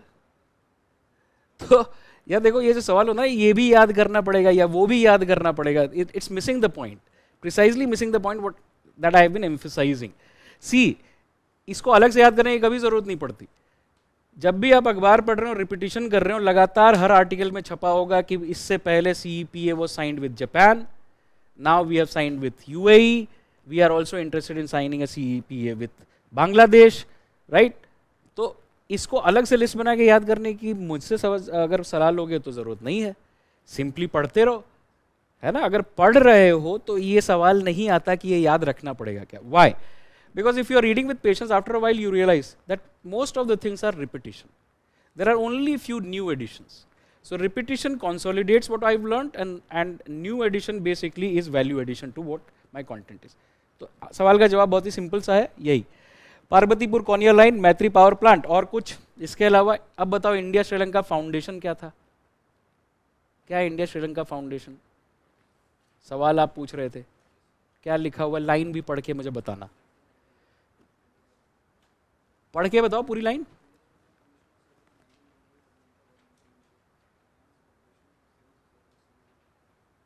तो अब इसमें मैं एक्सप्लेन क्या करूं सर? फाउंड किस साल में हुआ लिख दिया. Initiative of India Sri Lanka to promote what? Civil society exchanges. तो अब ये बताइए, इस पूरी लाइन में एक्सप्लेन क्या करूं मैं? ये लाइन तो अपने आप में सेल्फ एक्सप्लेनेटरी है. अब आप क्वेश्चन बना पाएंगे तो क्वेश्चन हो सकता है सिविल सोसाइटी क्या होता है, सिविल सोसाइटी एक्सचेंजेस क्या होते हैं, यही सवाल हो सकता है ना, अगर आप लाइन को पूरी तरह से पढ़ें. ठीक है, अदरवाइज तो अंग्रेजी को ट्रांसलेट करने का हो गया बस मतलब. तो सिविल सोसाइटी एक्सचेंजेस का मतलब डिप्लोमेसी बिटवीन और एंगेजमेंट बिटवीन टू कंट्रीज और two states. First of all, relations are between states, not governments. Governments basically are executive agencies of state, right? manifestation of powers of state. So state relation are between government to government, between businesses to business, between people to people. इसी को कहते हैं ना G2G ties, B2B ties, P2P ties. So this P2P ties or to large extent B2B ties largely will fall in the ambit of civil society exchanges. Cultural exchanges, sporting exchanges, exchanges between think tanks, academics, retired professionals, retired diplomats, all these initiatives would go under civil society exchanges. So generally this is tracks of diplomacy. Track 1 between governments, official representation. Track 2 non-official representation between people, engagement between people. All right, and track 1.5, a combination of these two, both official and non-official participation in any diplomatic effort. अब बताओ complicated था क्या ये? नहीं, तो पहले तो ये भी मतलब आप समझे ना कि आप केवल अंग्रेजी पूछ रहे हैं या आपका सवाल आ गया है अभी कि इसमें मुझे क्या समझ में नहीं आया, क्योंकि वो लाइन अगर आप ध्यान से दोबारा पढ़ेंगे तो आपको खुद रियलाइज होगा कि इन्फॉर्मेशन है, किस साल में बना, क्या करता है. ठीक है.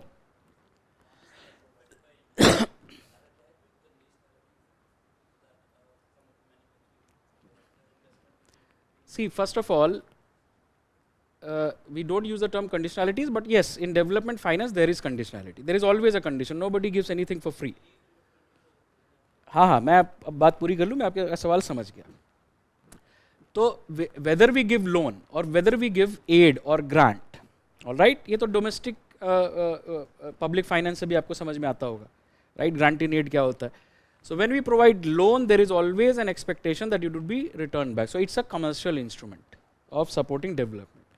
In that also there is no foundation from India that where you should be using it.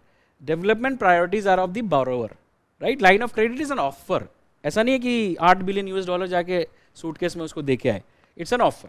If you decide upon, you can draw from this fund that we have. Right? So it has to be returned. Priority of development is of that borrowing country, but line of credit comes with a condition. 75% of project value import should be from India. All right? Only Indian companies are eligible to bid for the projects implemented through LOC, line of control.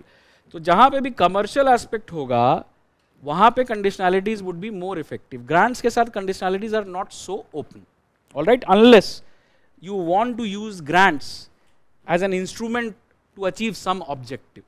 ठीक है, तो grants के साथ generally conditionality India में नहीं होता, पर grants के साथ भी conditionality होता है और जगह से, जैसे World Bank etc. would talk about your basically human rights, environmental conditions, labor condition.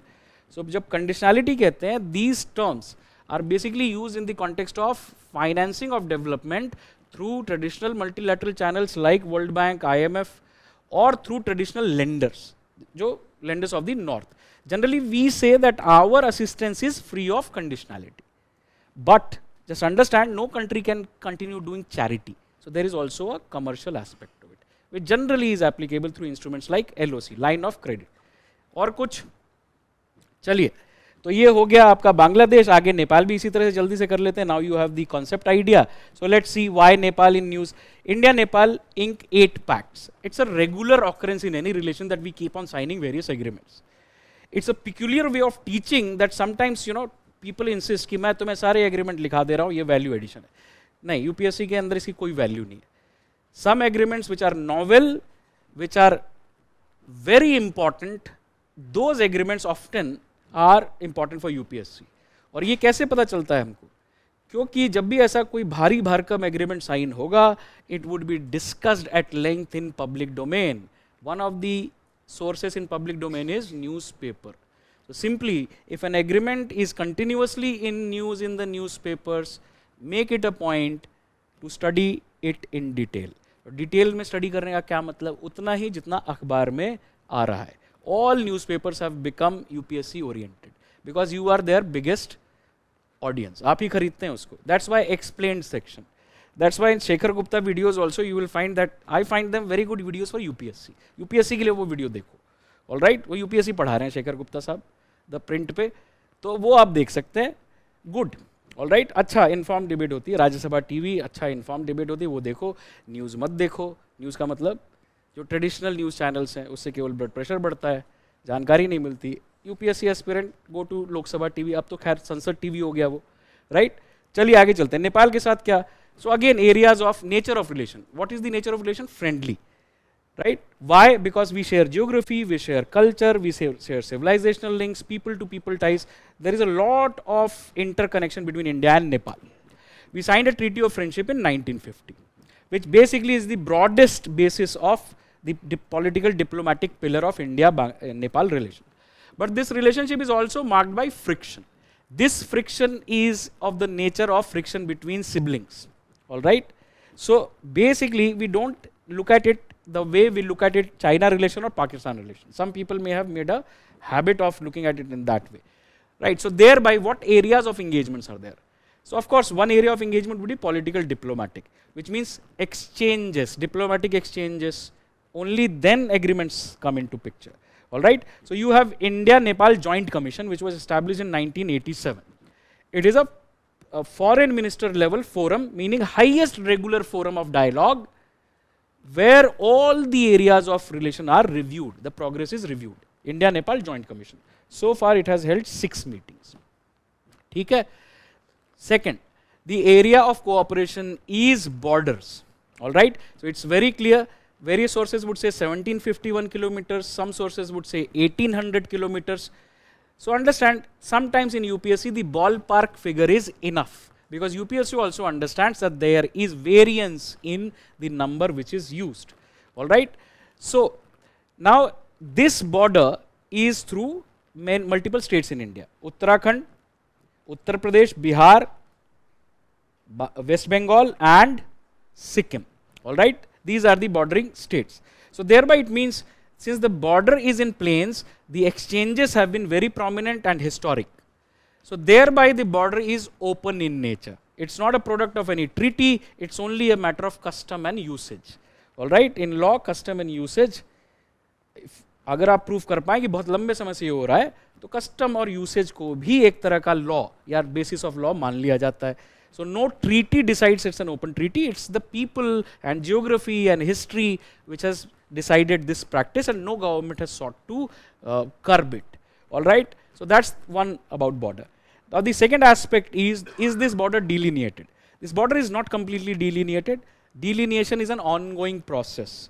1981, India and Nepal had established a joint level technical team which conducted surveys. 98% of the border is in these strip maps which have been prepared, but these strip maps have not been ratified through a treaty. So that's why it's an ongoing process. So there is, this means lack of clarity on 2% of the border area. So it is reflected in the major points of difference. One is Kalapani. Kalapani is on the banks of Mahakali river. So this has been a long standing difference, which Nepal has also highlighted. Kalapani is on the tri-junction between India, China and Nepal. All right, it's a strategically important area for India because India maintains a security presence here. So the difference comes from the interpretation, different interpretation of British era treaties like the 1816 Treaty of Sogoli, and also some technical aspects like what exactly is the origin of river Kali. All right, what is the origin of river Mahakali? So these are technical differences, but thereby there are different territorial claims. Second is an area called Susta. That is another territorial example. Susta is on the banks of Gandak, right? So Susta, Gandak, this is one pair. Kalapani, Mahakali, this is second pair, right? Now if you see, the Susta issue has come up because of the nature of the river, the nature of the topography, meaning fundamental geography. The Treaty of Sogoli earmarked some rivers at some points as borders between India and Nepal. But the Gandak is notorious for changing its course because these are alluvial plains, these are fast moving rivers which are now just entering, right, into the plains. So erosion is caused and rivers change their course. So Gandak changed course, and now the village of Susta falls on India's side of the bank, whereas earlier it was on Nepal's side. So this is second dispute in nature. Third is 2020, the new map of Nepal. Now that was a political act where Nepal's government in its wisdom decided to extend a claim which was unacceptable to India. It issued a map backing this claim. So now Nepal included larger areas, right? What larger areas? Simply understand the triangular area covering Kalapani, Limpiadhura, इस तरह के map बहुत available हैं, और Lipu Lake Pass. Lipu Lake Pass is a pass on India-China border through which Kailash Mansarovar shorter route, the yatra, has been taking place. So India built a road, Nepal objected to it, Nepal then went ahead and issued a new map. What did India say? India said that these are untenable expanded claims, we don't accept them. India-Nepal boundary delineation is a continuing process.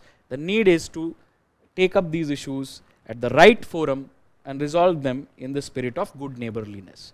यही response होता है MEA का. But from the perspective of UPSC, basic geography and location, awareness of location is something that is required. Now let's move forward. A lot of connectivity projects are in line between India, in pipeline between India and Nepal. So one is this year, why it was in news, because there is a rail line called the Janakpur-Jayanagar section, which was operating till 2014, but it was a narrow gauge. So as part of the ongoing plan to upgrade the railway infrastructure between these two countries, the line was extended, it was made broad gauge, right? So that construction was continued, and one section of it is now inaugurated. It is between Jayanagar and Kurtha in Nepal. So this is the first broad gauge railway connect between India and Nepal. But the idea is, after 2018 we have signed an agreement to extend India-Nepal railway connectivity to the Kathmandu Valley, right, going beyond border towns like Raxaul. Till Raxaul you have railway service, but beyond that we need to take it forward. So this is an important piece of infrastructure, right? India handed over Solu corridor. अब देखो इस तरह की चीजें आपको याद नहीं करनी होती, because they are too much going into detail. They are only examples of something, which is what, that since we share geography, we also have connections in terms of electricity, right? तो आप देखेंगे 1971 we signed a power exchange agreement. In some border areas it is easier to get electricity from Nepal into India, and in some border areas it is easier to get electricity from India into Nepal. So that is power exchange agreement. 2014 we signed a power trade agreement, खरीद फरोख्त के लिए, commercial agreement, right? So this is basically power sector cooperation, plus now add it to the rivers, the river treaties which we had talked about, right? So it is not a very successful example of hydropower cooperation, but we expect that this needs to improve, and this is going to improve, right? So अब आगे देख लो, कटिया, कुसहा, रक्सौल, परवानीपुर क्या है? ये basically transmission lines हैं. So Nepal is a net importer of electricity from India, whereas Nepal's potential is to become a net exporter itself. All right, so thereby we say it's all the more required that both countries cooperate in water resource or hydropower. Connectivity, bridge over river Mechi, again not a very significant example. Nepal joined the India-led International Solar Alliance. अब अगर ये पूछोगे कि ये याद करना पड़ेगा तो मुझे हंसी आएगी, क्योंकि ये केवल पढ़ना है. आपको सही समय पे अपने दिमाग को अलाउ करो, it would be able to recall the information. If the difficulty is at the level of language, please accept that, acknowledge that, denial में मत जियो, all right? Because the first step of solving anything is to first acknowledge that there is a problem, all right? So don't, make it an actual vanity project or an ego project. If you have found that there is a fundamental weakness in you, try to address that first. लोग आगे बढ़ जाएंगे, बढ़ने दो, right? It's not a race. तो जो भी जहाँ पे है, the message is for different kinds of audience. If it resonates with you, you take it. Now let's go forward, right? Launched India's RuPay card in Nepal, Bhutan, Singapore and UAE, right? So RuPay card now is acceptable in many countries. Nepal is one of them, right? Again, I would say not a very terribly significant information, but in case there is a reference to this in any other question, you will remember it. You will at least remember Nepal. You will at least remember Bhutan, all right? चलिए आगे चलते हैं. India international centre for Buddhist cultural heritage कुछ समझाने के लिए नहीं है मेरे पास, बस ये जो जगह है ना Lumbini, just remember it, it's an important location. Why? Birth place of Gautam Buddha. It's also an important tourist town. It's a UNESCO world heritage site. China has invested in an airport in this area, and now India is financing the construction of a stupa in this area, right, in this particular city. Now, sister cities. India and Nepal agreed in principle to establish sister city relations between Lumbini and Kushinagar. All right, Lumbini and Kushinagar. If you are aware of the life of Buddha, Buddhism, कहाँ पढ़ते हो आप? बहुत सारी जगहों पे पढ़ते हो इसको, एंशियंट हिस्ट्री में पढ़ते हो, राइट, आर्ट एंड कल्चर में पढ़ते होगे. वैसे ही IR में इसका एक एस्पेक्ट है that many countries our cultural civilisational connect is Buddhism. With Nepal it's both Buddhism and Hinduism, right. So now let's move forward. Saptkosi Dam project. India and Nepal agree to take forward Saptkosi High Dam project on Saptkosi River to control floods in southeast Nepal and northern Bihar to generate hydropower. Now this is one of those projects which should have been completed. But we understand that 1954, 1959, 1996, these are various agreements between India and Nepal on river, have not led to any major projects. All right. चलिए आगे चलते हैं. इससे important है West Seti and Seti. Because as a commercial project, recently Indian entities have been awarded this project, whereas earlier the West Seti project was with a Chinese entity. All right, so in commercial space, these projects are very important because if we implement them, expedite them, and show that we can do it with efficiency, economy, then it means we would be able to establish ourselves as a credible development partner for Nepal. आगे चलें. चलो, west Seti, Kanchenjunga conservation area, trans boundary protected areas with Nepal, right. तो ये basically biodiversity cooperation है. अब इसके आगे और जो है डिटेल्स हैं केवल, राइट. पढ़ लेना बस एक बार, नथिंग टेरिबली सिग्निफिकेंट. ये इंफॉर्मेशन हम डिस्कस कर चुके हैं. This is the reason, meaning this map basically shows what are the new claims of Nepal. All right, this tri junction area, Kalapani, Lipulekh pass and Limpiya Dura, all in Uttarakhand, state of Uttarakhand. चलिए, so $7 billion of trade, it's a significant trade, and here also we have a significant trade surplus. So again, understand, Nepal is a proximate important export market for India. Power exchange agreement, power trade agreement बता दिया मैंने. First ever petroleum pipeline. This is also an example of connectivity project. 2015, one of the major concerns in Nepal was that the blockade at the border or the worsening of situation at the border because of the political situation in Nepal had caused shortage of energy, because 99% of Nepal's energy import is from India. India has a virtual monopoly. So in order to assure Nepal that this would be sustained, what we did was we launched a project like Motihari Amlekganj pipeline, right. So far petroleum is carried through truck tankers, now you have a pipeline, right. So first ever cross-border pipeline in South Asia, petroleum pipeline, first ever between India and Nepal, first ever between India and any of its neighbors. All right. अब चलिए और आगे चलते हैं. चलो, India Sri Lanka हमने कर लिया, ये आप पढ़ लें, आपको समझ में आ जाएगा. कच्चा TUP पहुंच गया. अब India Afghanistan. now India Afghanistan पे लास्ट ईयर यूपीएससी ने क्वेश्चन पूछ लिया. अब अफगानिस्तान में जो रहा, और Afghanistan is in dormant stage as far as issue is concerned, right, as far as its significance in IR or exam is concerned. क्यों? Because there are now larger crises. This also tells you how fickle our memories are, how fickle minded we human beings are.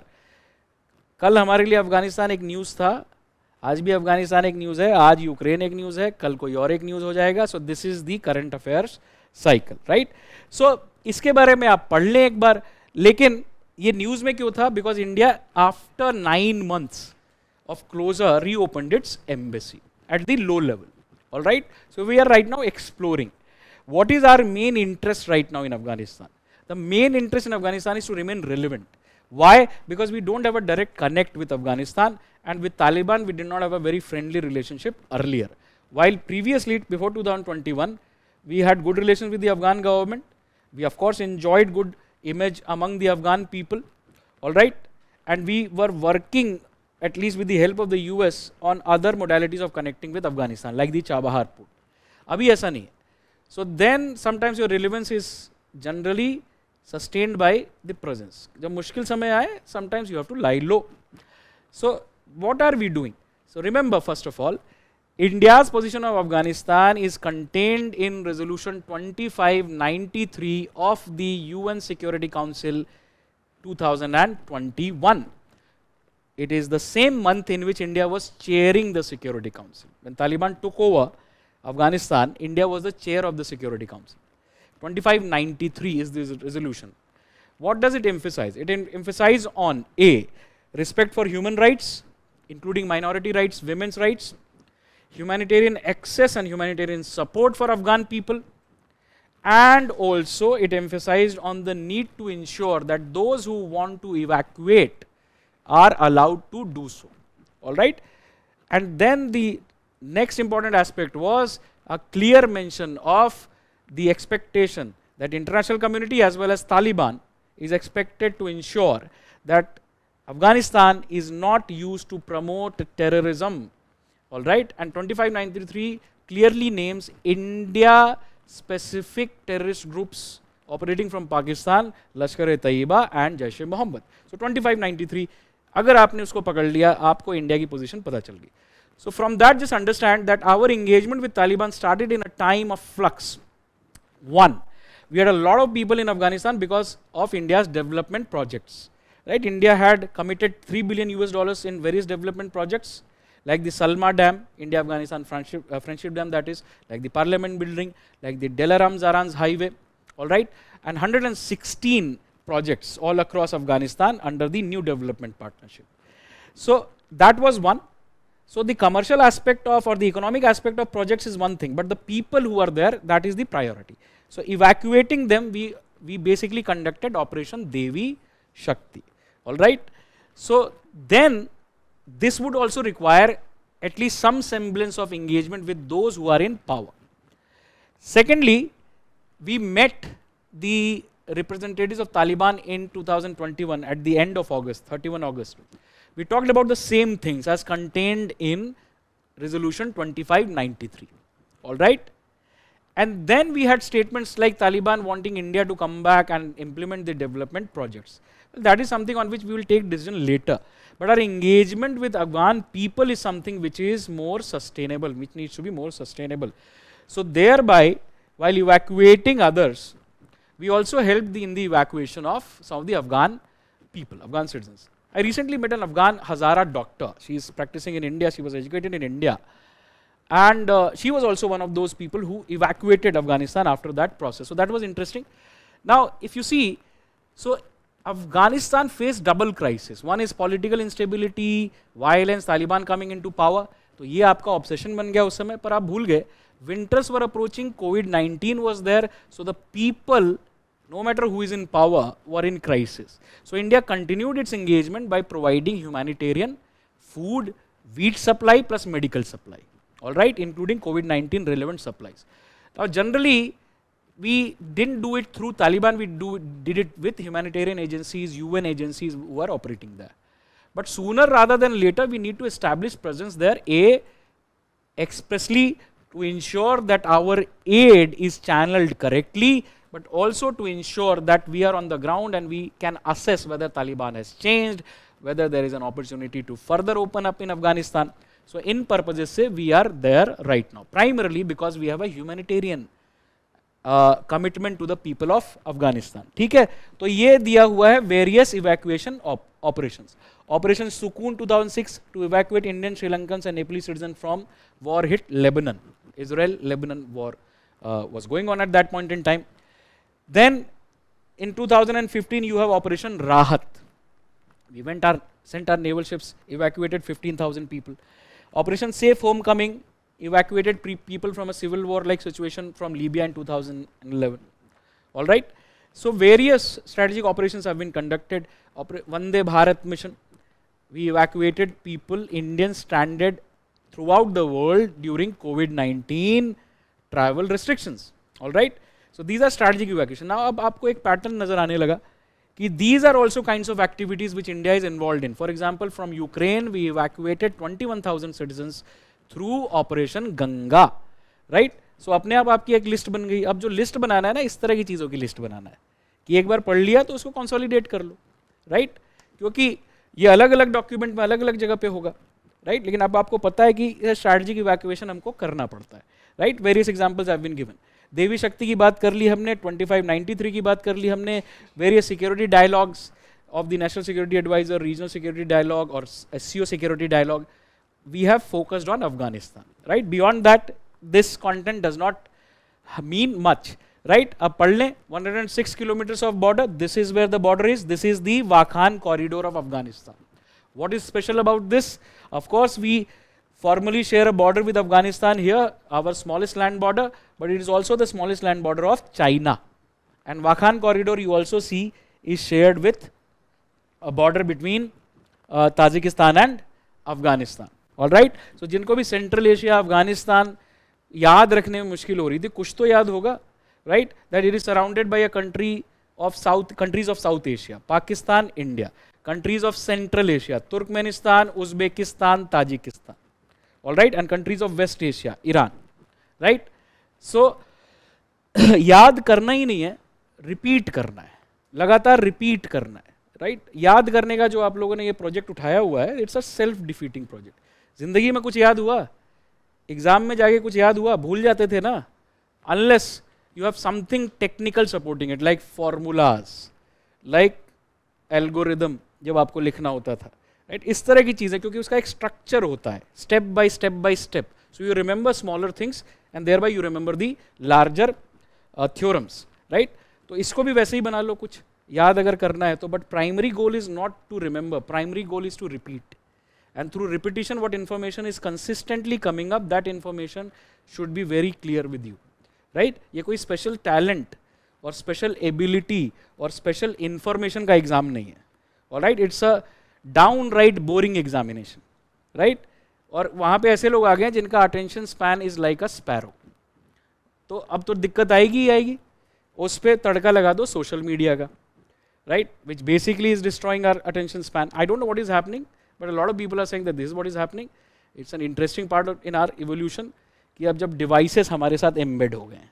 All right, so just understand कि आपका challenge अलग है. क्या है? पहले जो aspirant थे उनका चैलेंज अलग था, उनको मटेरियल नहीं मिलता था, कोई नोट्स छुपा के रखता था. आपके पास बहुत ज्यादा है. ऑल राइट, ये प्रॉब्लम है. You have problem of plenty, and that problem of plenty is only resolved by devising your own classification methods, है ना? यही मशीन लर्निंग और चाहे ये बड़ा बड़ा जो भी लार्ज लैंग्वेज मॉड्यूल या जो भी होता है, ये सारे काम कर रहे हैं, डेटा जो भी है. तो अब आपको इतना काम नहीं करना, आपको क्रेडिट कार्ड नहीं बेचना. किसको क्रेडिट कार्ड की जरूरत है, टारगेट करो उसको, वो नहीं करना आपको केवल एग्जाम की तैयारी करनी है. तो थोड़ा इंटरनेट और सोशल मीडिया को लिमिट करिए, राइट? डॉक्यूमेंट पढ़िए. चलो ये हो गया. इंडस वैली सिविलाइजेशन तक हम जाते हैं. Treaty of friendship between India and Afghanistan was signed in 1950, right? 49, correct, 49. Major export क्या है, इसकी जरूरत नहीं है अब आपको. India Afghanistan air freight corridor operational in 2017. 2002 to 2021 India spent 4 billion, nearly 4 billion on various development projects. ये आपने देख लिया. अब इंडिया मॉलडीव्स पे आते हैं. इंडिया मॉलडीव्स क्यों न्यूज़ पे? Because we signed various agreements. फिर से बहुत रेगुलर होता है. अब आगे चलते हैं. अब देखो मॉलडीव्स क्यों इंपॉर्टेंट है. Because it is Asia smallest country demographically, Asia smallest country geographically, but its location is what makes it important. It is right across the 9-degree channel. All right, it is called the toll gate in the Indian Ocean, between the Eastern Indian Ocean and Western Indian Ocean. So meaning sea lanes of communication or trade routes are passing close to Maldives. All right, services sector, tourism is also a prominent area in Maldives, and climate change. Because of vulnerability of Maldives, because it is low lying, it makes Maldives an important participant in climate change negotiations. Right? We have enjoyed good relations with Maldives. Maldives became independent in 1965, right? Formally. And then we have had diplomatic relations and we enjoyed overall good relations with Maldives in all periods, right? So, 1988, we sent assistance to Maldives to safeguard the government of the day against a coup. All right, that is Operation Cactus. So that is example of how close our relations are. Similarly, 2004, in the aftermath of Indian Ocean tsunami, India was the first responder. All right, India assisted Maldives in dealing with that crisis. Okay. Secondly, if you see, 2014, Maldives relies on desalination plants. One of its desalination plants in Malé got destroyed. So India sent packaged water to Maldives. Right? So thereby, while Maldives is important because of its location, Maldives is important as a neighborhood first. Maldives is important in India's Sagar approach, security and growth for all in the region, which is India's Indian Ocean approach. India is also important for Maldives as the nearest largest country, as the first responder in the matters of crisis. There has been one period of friction in between India and Maldives, that is the period between 2010 to 2018. All right. So Maldives changed into a parliamentary democracy in 2007-8 when it adopted a constitution. Right. Now, in the parliamentary election, Mohammad Nasheed is elected. Mohammad Nasheed adopts a pro-India policy, but Mohammad Nasheed is removed.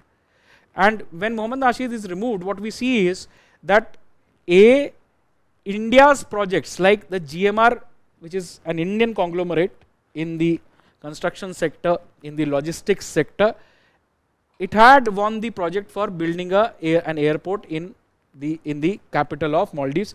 वो project cancel कर दिया. So ये friction का period था, right? 2018 onwards, a new president comes into power, Ibrahim Solih. And when he came to power, he said India first, meaning India first is Maldives policy, and we say neighborhood first, and within neighborhood first, Maldives is a focus. What did we do? As we did earlier also, we provided development assistance to Maldives. So 2018, we announced 1.4 billion US dollars of assistance, which we are releasing in different tranches. What is the purpose? Development projects. One of the development projects which is being supported is Greater Malay Connectivity Project. All right, so we are building bridge, nearly twice the size of bridge that China had built. So that is symbolic, but we are building a bridge connecting various atolls, islands of Maldives. All right, इसमें 500 million पहले हमने line of credit दिया था, 100 million grant दिया था, अब फिर से रिन्यू किया है. सो ये कोई नई इंफॉर्मेशन नहीं है, but this only catering to what areas of engagements are there. Right now, Maldives is part of Colombo Security Conclave. What is it? It's a maritime security dialogue. It started in 2011 as a trilateral maritime dialogue between India, Sri Lanka and Maldives. Now it has graduated into a larger dialogue with the participation of Mauritius also. Right? So Colombo Security Conclave simply is a dialogue, national security level, advisor level dialogue between Sri Lanka, Mauritius, India and Maldives. Right? National College for Policing and Law Enforcement, India's largest grant project in Maldives. ये केवल example है कि ये project इससे बना है. Don't worry about it. अब India out campaign क्या है? तो suppose we can hypothetically think of a question. The India out campaign recently in news in the context of which country? Maldives. So what is it? So in any of the neighboring countries, political parties would find it expedient to criticize India because India is a large neighbor, and if you have any large friends, है ना, तो एक तो sense आता है थोड़ा सा डर का, right? A large country and a small country, there would be always apprehensions. India के अंदर भी जब मौका मिलता है तो हम पाकिस्तान और चाइना का नाम तो ले ही लेते हैं. So you understand, international relations somehow comes into domestic politics. So the opposition in Maldives right now, which is basically galvanizing around the previous president, Abdullah Yameen, is accusing the new government of basically handing over the interest of Maldives to India, right? Selling the interest of Maldives to India. So this is basically a political campaign. It's a domestic issue of Maldives. On these kinds of issues, we only say that India and Maldives need to tread with caution. All right, and India's position would always be कि domestic जो issues हैं वो domestic ही रहने चाहिए उन देशों में. ठीक है, तो इंडिया आउट कैंपेन ये है.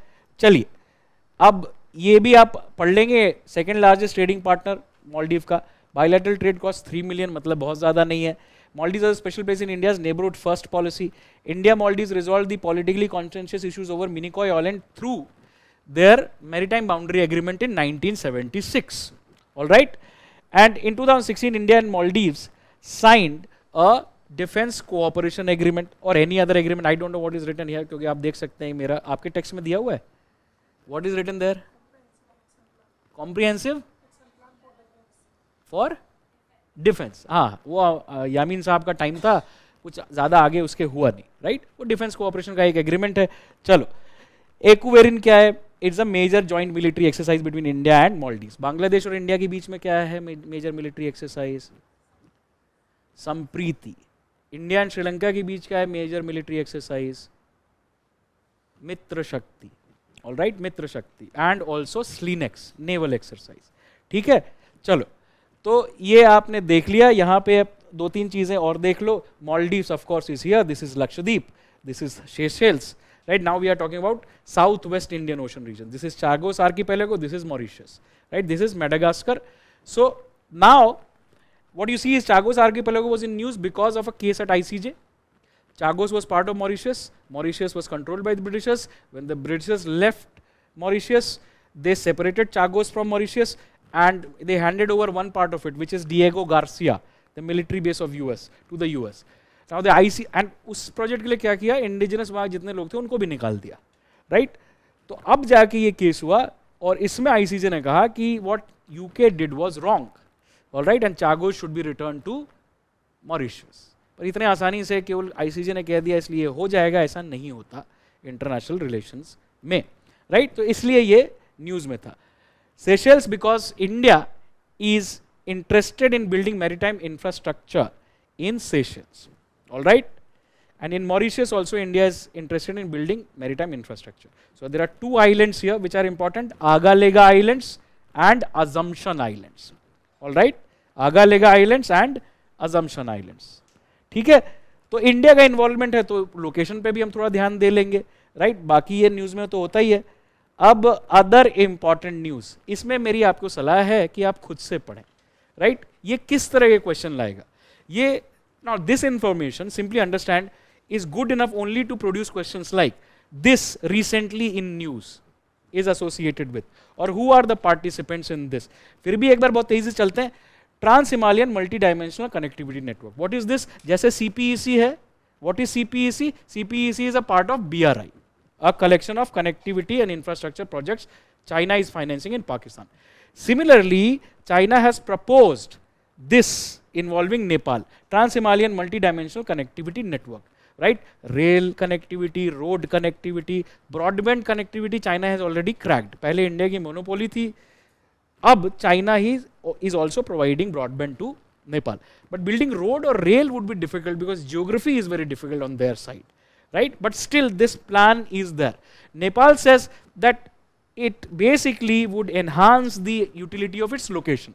Suppose in the future there is peace between India and China, and these are two large trading countries, so one mode of trade would be through the Nepalese route. All right? So that is basically how Nepal is seeing it.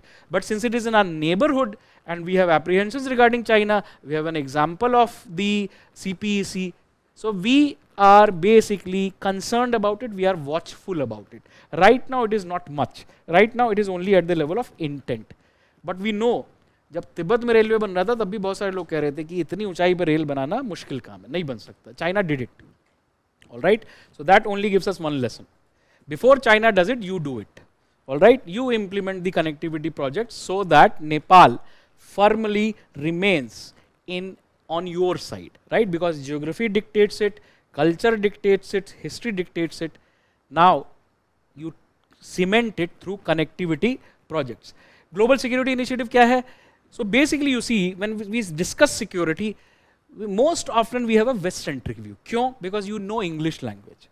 You know English language, you start thinking कि global content is available to us. But you have not been taught to ask this question, where is this content coming from? Who is writing it? What would be the intent? What kind of nature of relation is there between where this knowledge is being produced or to whom this knowledge is targeted? ये आप कभी नहीं सोचते, है ना? तो this is why becoming educated is a lifelong process. You can become literate quite easily, but becoming educated is a constant process, right? Because there is no end to knowledge. So you see, now China is emerging. So far, the security concepts like collective security, all right, or collective defense, represented in arrangements like NATO, all right, even the structuring of Security Council, they have all the imprint of the West.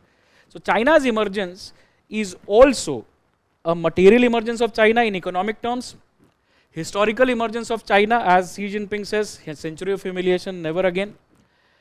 Strategic emergence of China when it is now spending the money that it has in modernization, military modernization and technological modernization, right? You will see that's why semiconductor race is heating up, because that is the last piece of the puzzle for all the advanced communications, avionics systems, weapon systems. और ये जो market है बहुत ही closely controlled है by the west, alright. Most of their foundries और factories are either controlled by Dutch companies or are in Germany, and certainly they are US allies. तो ये competition है. तो अब इस competition में there would be another aspect, ideas. So if you see, US always talks about saving the world. US की movies देख लो. US का मूवी का हर हीरो अमेरिका के किसी शहर को नहीं बचा रहा, वो दुनिया को बचा रहा है, यूनिवर्स को बचा रहा है. उनके जो भी मार्वल सीरीज ऑफ जो वो है उसमें वो यूनिवर्स को बचा रहे हैं. So that is propaganda of high class which you don't see because you see it as entertainment. And now अब इसका नुकसान क्या है, अब एजुकेशन को भी सब एंटरटेनमेंट के रूप में चाहते हैं. फिर कुछ दिन में क्या होगा, एंटरटेनमेंट, राइट. तो एंटरटेनमेंट का कौन बना रहा है वो आपको कंट्रोल करेगा, क्योंकि आपको केवल एंटरटेनमेंट चाहिए. सो देखो, तो ये साथ में जाता है. When you are rising as a power, your ideas, you try to shape the ideas. तो ये चाइना का attempt to shape the ideas. So now China is saying that we need to discuss a new concept of security, right, which is what it is called global security initiative. 2022 में Xi Jinping के इस idea को Chinese communist party की कांग्रेस ने accept किया. 2023 अभी मार्च के महीने में इसके बारे में और कुछ डिटेल्ड डॉक्यूमेंट चाइना ने निकाले हैं. So it's simply China's idea, China's competing idea, right. Now China would like to attract other countries कि आओ बस इस आइडिया को सपोर्ट करो. Once this starts happening, polarisation would be clearer between another east and another west, just as it was the case in the Cold War period, right. So remember, Cold War was an ideological competition but also a material competition, all right. It was both. तो ये जो बात है वो आपको अभी भी दिख रही है. तो ये क्या आइडिया है भैया? According to China, new global security initiative will work against the Cold War military hegemonism, power politics, bloc confrontation, जो मैंने आपको बताया, the older traditional West-centric concentration. It will also counter US Indo-Pacific strategy, Quad.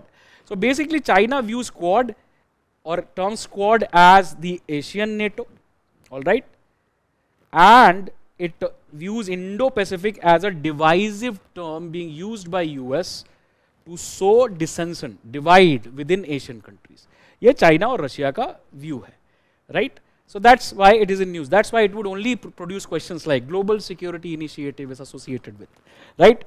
India का कोई लेना देना नहीं है इससे. पॉर्क्यूपाइन स्ट्रैटेजी, अब ये वो पार्ट है आईआर का जिसमें सबको इंटरेस्ट होता है और मुझको सबसे कम इंटरेस्ट है, because this is nothing but entertainment. कि किसी ने कह दिया पॉर्क्यूपाइन स्ट्रैटेजी, उसमें बहुत सारे वीडियोस हैं.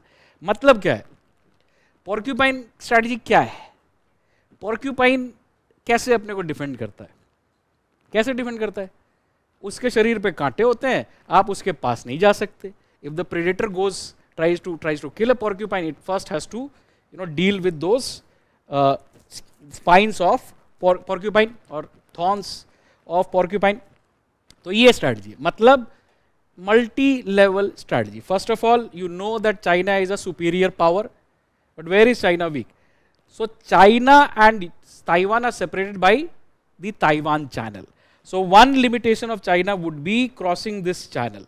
So defense preparedness here, right. Submarine से कर लो, स्पेशल कमांडोज बना के कर लो, है ना. दूसरा, ऑन चाइना को लैंड करना पड़ेगा, right, to control Taiwan, right. So on the land, right, specially in the coastal region, वो आपका defensive formation, and then using the topography, terrain, mountainous terrain of Taiwan. So इतने layers में आप defence तैयार करो, और बेसिकली आपकी strategy defensive ही हो सकती है चाइना के against, because China is a larger power. It would always be a warfare between two unequals, जैसे Ukraine and Russia. So Ukraine cannot do the same thing as Russia is doing because there is power asymmetry. इसी को कहते हैं asymmetric warfare at times. So what do you see is happening? Uh maybe some innovation would take place, maybe newer devices like drones, unmanned aerial vehicles would be useful here. So ये porcupine strategy आप खुद से पढ़ लीजिएगा, शायद कोई video भी बना चुका होगा, जहाँ तक मुझे याद है कि ये बहुत सारे वीडियोस में आता भी है, ठीक है. अब spectrographic investigation of nebular gas project, अब ये साइंस एंड टेक्नोलॉजी में जा रहे हैं, ठीक है. आईआर के हिसाब से क्या है? Uh, tensions between India and China, भूल जाओ इस बात को. सिंग प्रोजेक्ट क्या है? So it's a collaboration between Indian Institute of Astronomy and Russian Academy of Sciences for designing payloads for Tiangong. What is Tiangong? It is the latest international space station of China. तो question कैसे आएंगे? Since there is a tangential involvement of India, this term mentioned in news is, ये क्या है? All right? तो question देखो ये, अब ये वुल्फ वॉरियर डिप्लोमेसी, इस पे बहुत सारे लोग सवाल पूछते हैं, क्या है वुल्फ वॉरियर? सो पहले तो एक सिनेमा का कैरेक्टर है वुल्फ वॉरियर. ऑल राइट, अब आपने रिसेंटली देखा होगा that the Marvel universe is also introducing Chinese characters. पहला तो इसमें साफ साफ बाजार है ना, सिनेमा का बाजार, कल्चर का बाजार, कल्चरल प्रोडक्शन का बाजार. तो चाइना एक बहुत बड़ा मार्केट है, तो आपको चाइना के हीरोज तो दिखाने पड़ेंगे. अब सारे हीरो जो है अमेरिका के, पहले तो सारे के सारे हीरो जो है एक ही रेशियल ग्रुप के थे, यानी कि Anglo Saxon white male. All right, अब थोड़ा उन्होंने ब्लैक हीरोज भी बनाना शुरू कर दिया, तो चाइनीज हीरो भी बना रहे हैं. ये कल्चरल प्रोडक्शन है, ये आपकी इमेज, आपकी रीच को आगे बढ़ाता है and makes you more acceptable. तो चाइना क्यों पीछे रहेगा? अब चाइना की कमजोरी ये है कि वो चाइनीज लैंग्वेज बड़ी मुश्किल है, अंग्रेजी की तरह आसान नहीं है. चाइनीज लैंग्वेज बड़ी मुश्किल लैंग्वेज है, you cannot learn it very easily. At my age of course I am finding it very difficult, बहुत मुश्किल है. तो पहला तो वो औरों तक इतनी आसानी से नहीं पहुंच सकते. तो औरों तक पहुंचने का तरीका क्या होता है आपका? डिप्लोमेसी. राइट, आपके जो एम्बेसडर्स होते हैं, आपका जो डिप्लोमेट होता है, आपके लिए बात करता है. जब हम पढ़ते तो हमको ये बताया जाता था बहुत ही लाइटर वेन में कि diplomats are professionals paid to lie for their country. All right, lie मतलब झूठ बोलना. ट्रू, बुरा मानने की बात नहीं है. So now what kind of diplomacy? You have Western model of diplomacy, right? Talks, negotiations, etc., etc. There is an Indian model also. हम बहुत ही difficult negotiator माने जाते हैं. India is considered to be a very difficult negotiator. All right? ये आज की बात नहीं है, ये हमेशा से ऐसा है, right? At WTO negotiations, at free trade agreement negotiations. So every country has a diplomatic style. China's diplomatic style is closely associated with People's Liberation Army, because China became a state after a revolution, following a war, civil war. So rather than learning the nuances of diplomacy being nice, there is another way of diplomacy which can be aggressive in posturing, in words, but also in action. Now that is what China is doing in order to convey its seriousness on certain matters. Its diplomats sometimes come across as aggressive and abrasive. So ये है wolf warrior diplomacy, right? A particular form of diplomacy where China is not shying away from using coercive diplomacy. Right, और wolf warrior जो उनका character है वो ठीक वैसा ही जैसे अमेरिकन कैरेक्टर होते थे पहले, जॉन रैम्बो. ऑल राइट, उसके बाद बहुत सारे कैरेक्टर आए जो दुनिया में जाके लोगों को बचा रहे. तो इनका जो वुल्फ वॉरियर कैरेक्टर है वो दुनिया भर में जाके चाइनीज को बचाता है. All right, so that he is also that kind of a super hero. So that term comes from there and it is about certain stance of diplomatic practice which is visible in the context of China. ये ज़्यादा important है. Asian clearing union अक्सर news में रहा है because one support that we provided Sri Lanka was differing the payment through ACU channel, right? So ACU क्या है?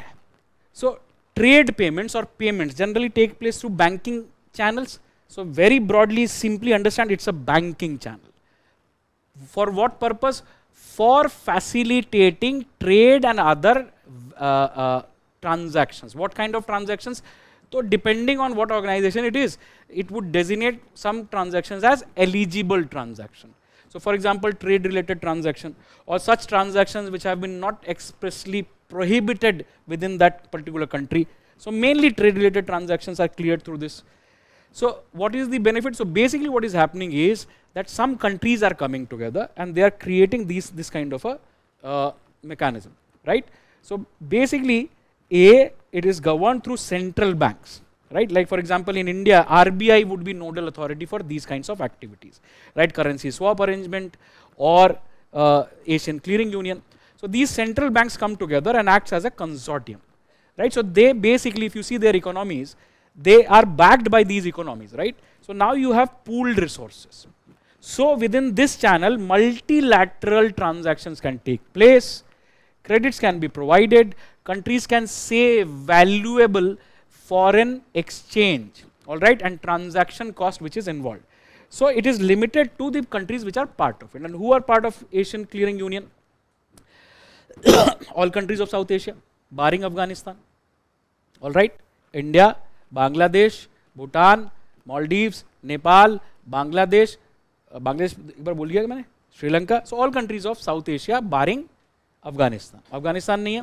इसके अलावा Myanmar, Nepal, alright, Myanmar and Iran, ये इसके पार्ट हैं। लोकेटेड कहाँ पे है currently? Tehran, alright.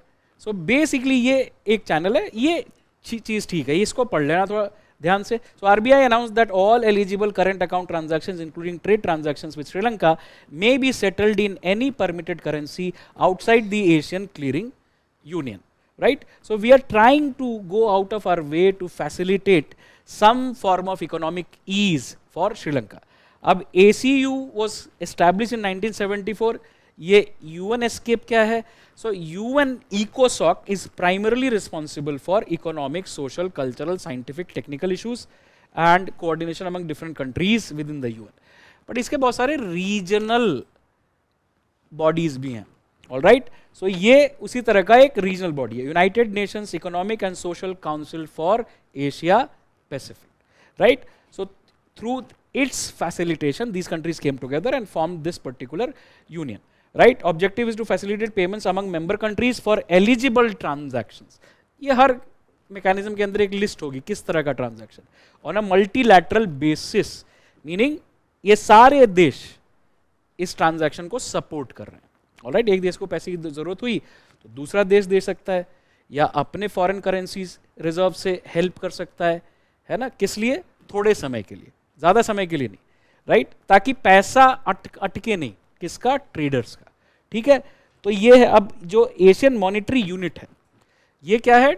It's a the unit of account of the Asian clearing union. अब ये किन करेंसीज पे बेस्ड है? तो नाम बता रहा है, ACU dollar, ACU euro, ACU yen, alright. जैसे आईएमएफ का यूनिट ऑफ अकाउंट क्या है? What is the unit of account of IMF? SDR, alright. SDR is nothing but unit of account, and SDR is also based on the basket of weighted average of the currencies which are part of that basket, right? US dollar, pound sterling, euro and also yen and now renminbi, all right? So ये क्योंकि आपकी technical knowledge में थोड़ा सा add करता है, तो इसलिए this is important, otherwise rest of the information is not of much value, पर एक बार पढ़ लो, right?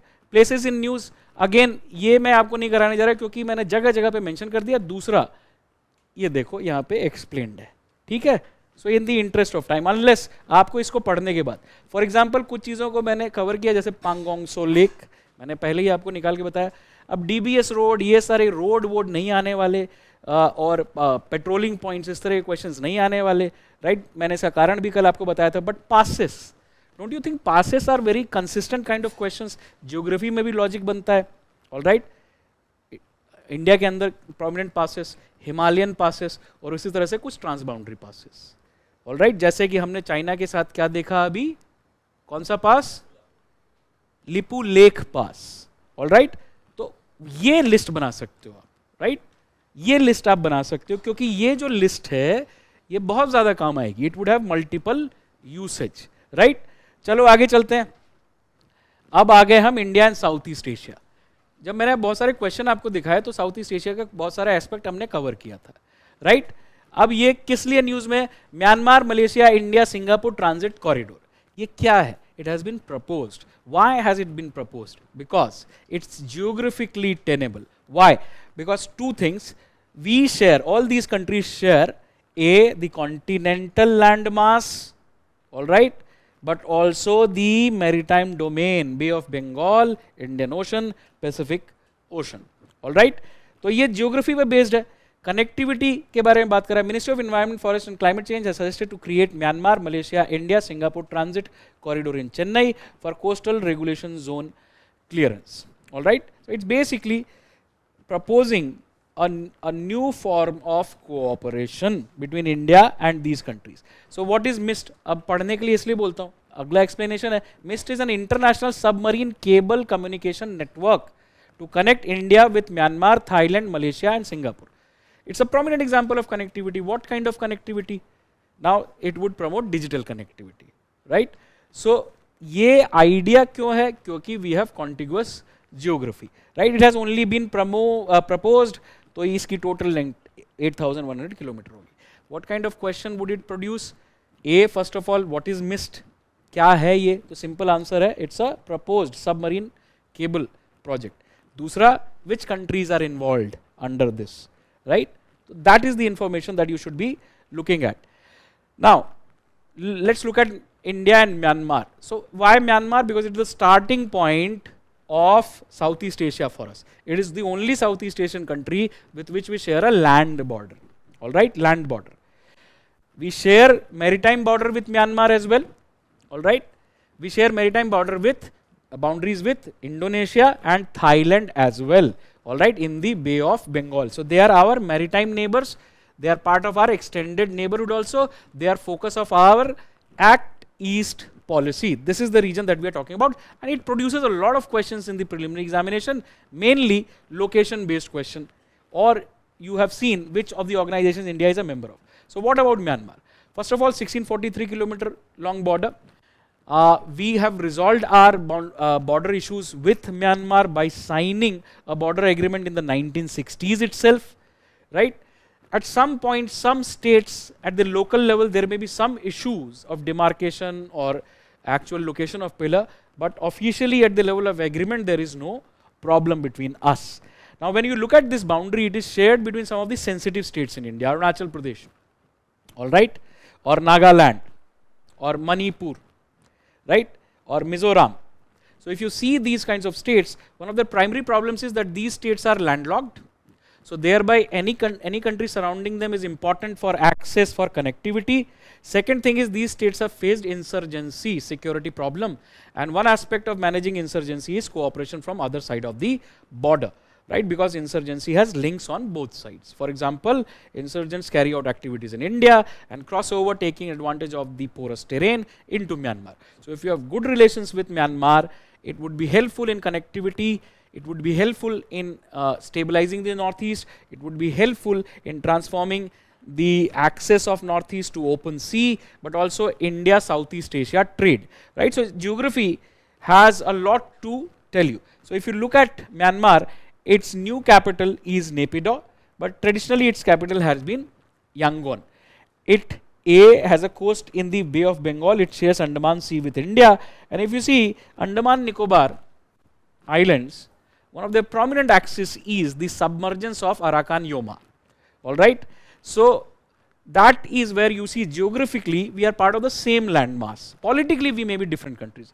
This is Thailand. Again, in Andaman Sea we have a maritime boundary with it. So देखें फिर और क्या लिखा हुआ है? $2 billion of trade, of course, because for long time Myanmar was a closed country. Opening up of Myanmar is an event of 2010 when Myanmar first put in place a new constitution and conducted elections. So since then we have got more opportunity to open up and engage with Myanmar. $2 billion of trade, around the same quantum of development assistance that we have provided. And again, if you see this development assistance, where is it going? It's going in border development programs in Myanmar. In what areas? Where the Nagas also live. So Naga is an ethnicity which is shared between India and Myanmar.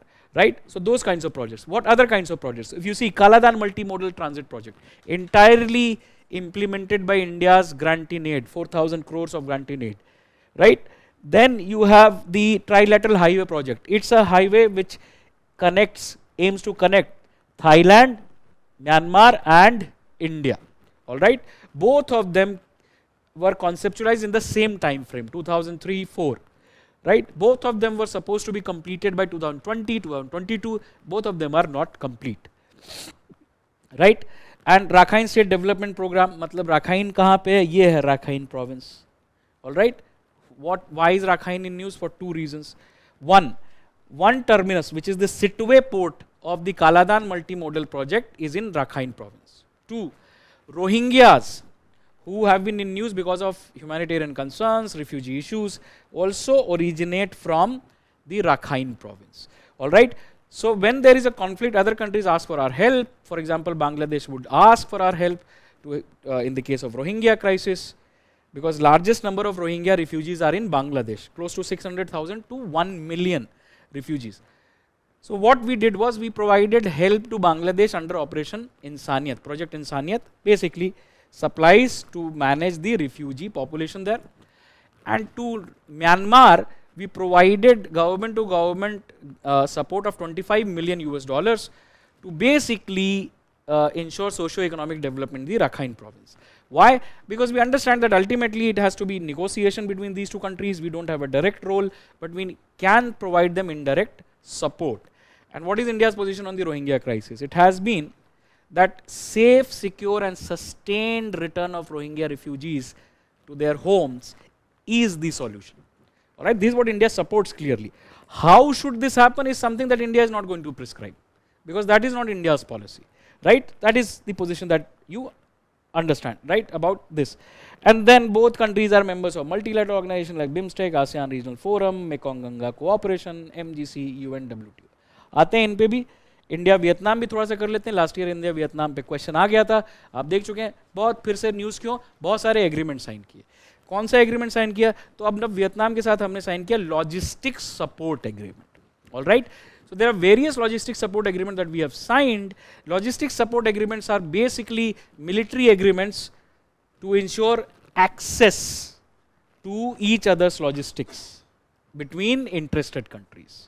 Alright, so see, one logistics agreement is what America and its allies sign. So that is more comprehensive, right? That is for all purposes, including launching war or war related efforts. These kinds of logistics sharing agreement are always limited. The logistics sharing agreement that India signs, they are only for designated purposes and they are only applicable to designated facilities. What are the designated purposes? The designated purposes generally are referred to as refueling, recreation, repair, refurbishing. Right? For example, a ship of India is there close by, it needs help, it can go and dock in a port of Vietnam, it would receive help. Right? And what other designated purposes? So occasions. For example, port call. When a ship is visiting Vietnam or Vietnamese ship is visiting India, right? On a normal course of visit, right? Friendly visit. इसको कहते हैं port call. जब किसी दूसरे देश का ship आपके port पे रुकता है, making a friendly call. और humanitarian assistance, disaster relief kind of operations, जहाँ पे दोनों देशों को आपस में काम करने की जरूरत हो. और इसके अलावा military exercises, when naval exercises are taking place. So this is what the nature of logistics support agreement is. A, it involves sharing of logistics for designated purposes. B, it creates further cooperation between the defense establishment of both sides. Mainly, apart from along with the exercises that we conduct, these kinds of activities also promote what is called interoperability, meaning ability to work together, right? And of course, this kind of a step is also an example of deepening of strategic ties. So that's why it came into news. यहाँ आपको explain किया हुआ है उस language में और कुछ देशों का नाम दिया हुआ है, ये आप देख लेना.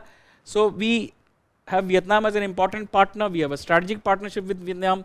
We have a defense partnership, a vision towards 2030. It means that strategically Vietnam-India defense cooperation is something on the horizon.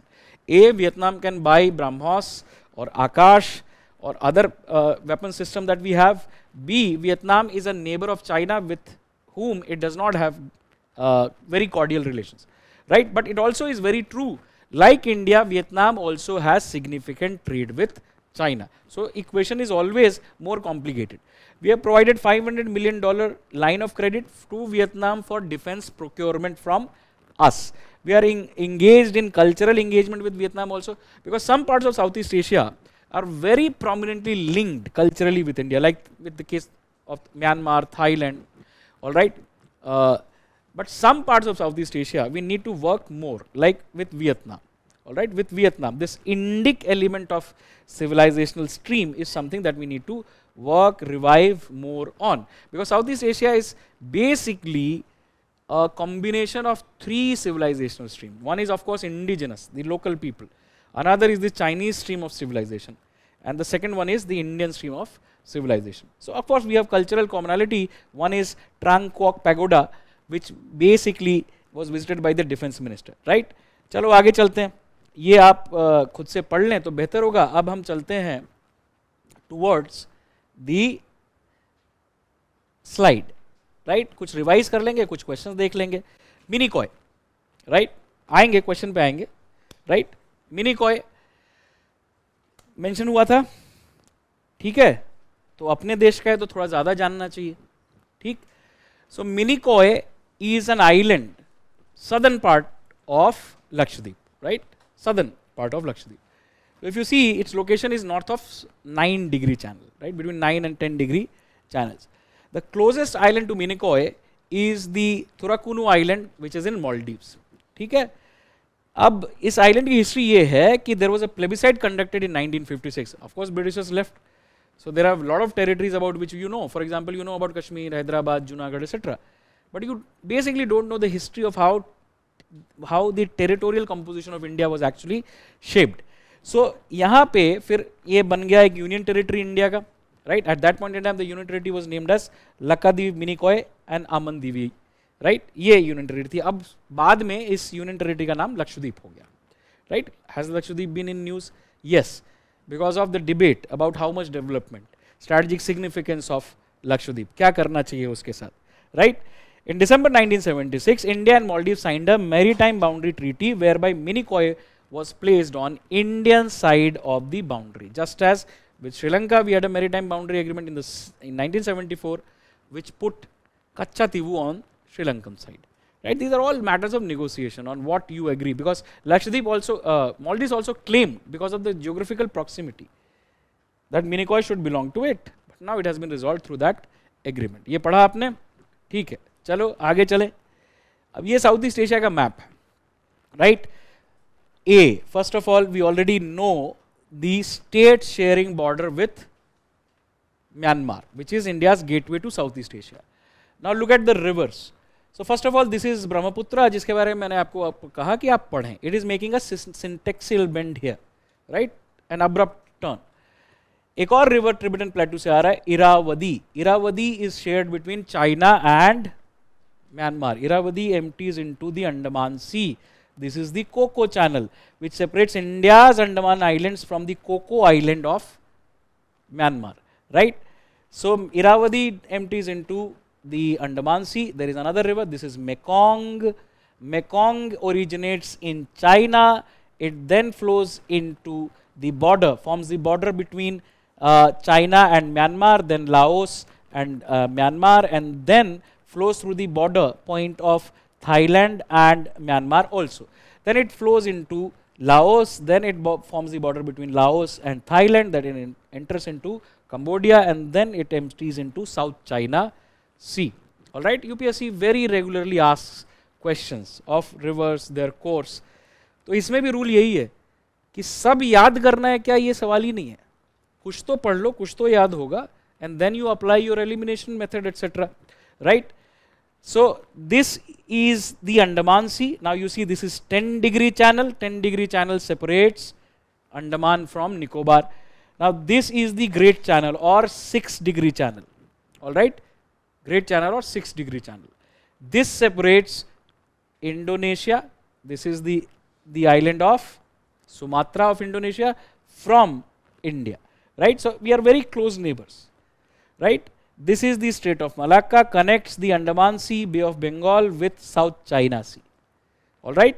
तो इतना तो आपको जानना चाहिए. Second thing, you make a list of the capitals. So the capital Naypyidaw or Yangon of Myanmar, Thailand's Bangkok, Laos Vientiane, Hanoi is the capital of Vietnam, Phnom Penh capital of Cambodia, Kuala Lumpur Malay Peninsula capital of Malaysia. At the tip of Malay Peninsula is Singapore.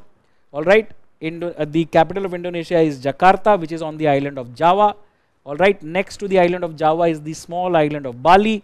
This is the island of Borneo. On Borneo, you have one part Indonesia, one part Malaysia. At the tip of it is Brunei. All right, the capital Bandar Seri Begawan. And this is Manila, another archipelagic country and a country which is a maritime country in Southeast Asia. Some countries are continental. This is continental Southeast Asia. This is maritime Southeast Asia, right? And now, if you want, if you are interested, you can go into other areas. For example, this is East Timor, the newest country of Southeast Asia, came out of Indonesia. 1999, capital is Dili. This is the Timor Sea between East Timor and Australia, right? Now, if you go up, we have talked about the island chain strategies. So you see, these are the islands that we are talking about, right? If you see, they are all around China, and if you see, they are all around the path, important pathways in the Pacific, right? This is Taiwan, Taiwan Strait, this is Hong Kong, this is Macau, and this is the Ji River. This is East China Sea. If you go further up, Yellow Sea. If you go towards Japan and Korea, there is Sea of Japan, which is also called East Sea. East Sea and East China Sea are different, right? Depending आपका कितना interest है, आप चले जाओ इसमें. South China Sea, always in news, surrounded by China to the north, countries of Southeast Asia on all the other sides. Known for various disputes, mainly over major features here. Paracel Islands, Spratly Island, certainly you should remember, because these are two of the largest geographical features in South China Sea. उसके आगे आपकी मर्जी, ये अक्सर news में आता रहता है, राइट? तो ये पहला. दूसरा, ये सवाल देख लो, 10 डिग्री चैनल सेपरेट करता है किसको? Andaman and Nicobar. Are these very difficult questions? नहीं, क्योंकि आपकी तैयारी किसी और डायरेक्शन में चल रही थी. जब आप इसको एग्जाम में देखते हैं तो अक्सर आप कंफ्यूज हो जाते हैं, है ना, कि ये तो याद ही नहीं रहा, ये मैं तो मुश्किल मुश्किल चीज़ें पढ़ रहा था, अब आसान चीज़ आ गई, समझ में नहीं आ रहा. एग्जाम में फ्रीज हो जाता है आपका दिमाग इस तरह के क्वेश्चन पे, ये याद रखना. ऑलराइट, बहुत आसान सा इन्फॉर्मेशन है. पर्सनालिटी टेस्ट में जाओगे तो गला सूखने लगता है, चेहरे के साथ आंखों के सामने अंधेरा छा जाता है. बहुत ही सिंपल क्वेश्चन पे भी. This is all human, so be aware of this, so that when you face it you don't feel that कि कुछ abnormal हो रहा है. All right, and when you are preparing, you are prepared for it. This is one question. Let's go to the next question, the similar kind of question. Which of the following is geography closest to Great Nicobar? Sumatra, of course, and that's why later you will find Andaman Nicobar ASEH connectivity project. ASEH is nothing but a reference to a part of Sumatra island, provincial name. All right, and at the tip of Sumatra is the island of Sabang. सुना है आपने, right? Sabang Island, close to the Nicobar, where India is interested in building maritime infrastructure, right? So geography related questions most of the times are inspired by why is that place in news, because something is happening, because India may be involved. Mekong Ganga cooperation हमने पढ़ा. Mekong Ganga पे एक सवाल पूछा है UPSC ने, वो ये सवाल है. The Mekong Ganga cooperation and initiative of 6 countries. UPSC ने बता दिया 6 देश हैं इसमें, आपको याद करने की जरूरत नहीं है. ऑलराइट, तो ये भी आपको एक आंसर देता ना, कई चीज़ें तो यूपीएससी खुद बता देगा, राइट? तो क्या क्या याद करोगे, right? So which on the following is are not participants? क्या आंसर है? आंसर बहुत सिंपल है, China, Bangladesh. Alright, Mekong Ganga initiative was launched in the year 2000 in the capital of Laos called Vientiane. Its primary purpose is to promote cooperation, various kinds of cooperation, initially cultural, between the people of these two civilizational rivers. It meets through ministerial conferences, and generally its focus right now is on promoting cooperation in culture, connectivity, but also trade, manufacturing, right? तो ये एक initiative जिसका India part है, और UPSC ऐसे सवाल पूछता है, who are the members? So the members are India, बताओ, Myanmar, Thailand, ITEP, CLMV. India, Thailand, 2 large countries, Cambodia, Laos, Myanmar, Vietnam. 4 of the least developed countries of Southeast Asia. चलें आगे, चलो अब आगे और देखते हैं. This is the Mekong river. I have already shown you the Mekong river, right? So this is basically again reminding you that in the name of Mekong Ganga cooperation there is Mekong, there is Ganga. That is the geography of it. And the international relations of it is 6 countries have come together and formed an initiative for cooperation in this matter, right? And that's why I showed you the map. Let's move forward and let's look at the next part which we are going to start. So again, let's do some bit of mapping. This is West Asia, just as we talked about Southeast Asia. It is an extended neighborhood of India. All right, extended neighborhood means neighbor of your neighbor. All right, neighbors are countries with whom you share land or maritime boundary. They are your neighbors. And then as you start moving away from your own land, what you will find is after the countries with whom you share a border are your extended neighbors. Right? So West Asia is another extended neighborhood of India. Now let's look at some of the features. See, India's interest in this region can be clearly distributed across three axes. One is relations with Iran. All right, it's important for its own reasons. Two, relations with Gulf countries. All right, these are the Gulf countries. Three, relations on the Mediterranean coast or relations with Israel. All right, these are the three prominent axes of India's interest in West Asia. Okay? And this region produces a lot of questions, just as Southeast Asia, location based questions. All right, last year also you would have found a question called Levant. ये Levant कहाँ है? ये सवाल पूछा था UPSC ने. So let's look at the geography. First, this is a maritime region, shares Indian Ocean with India.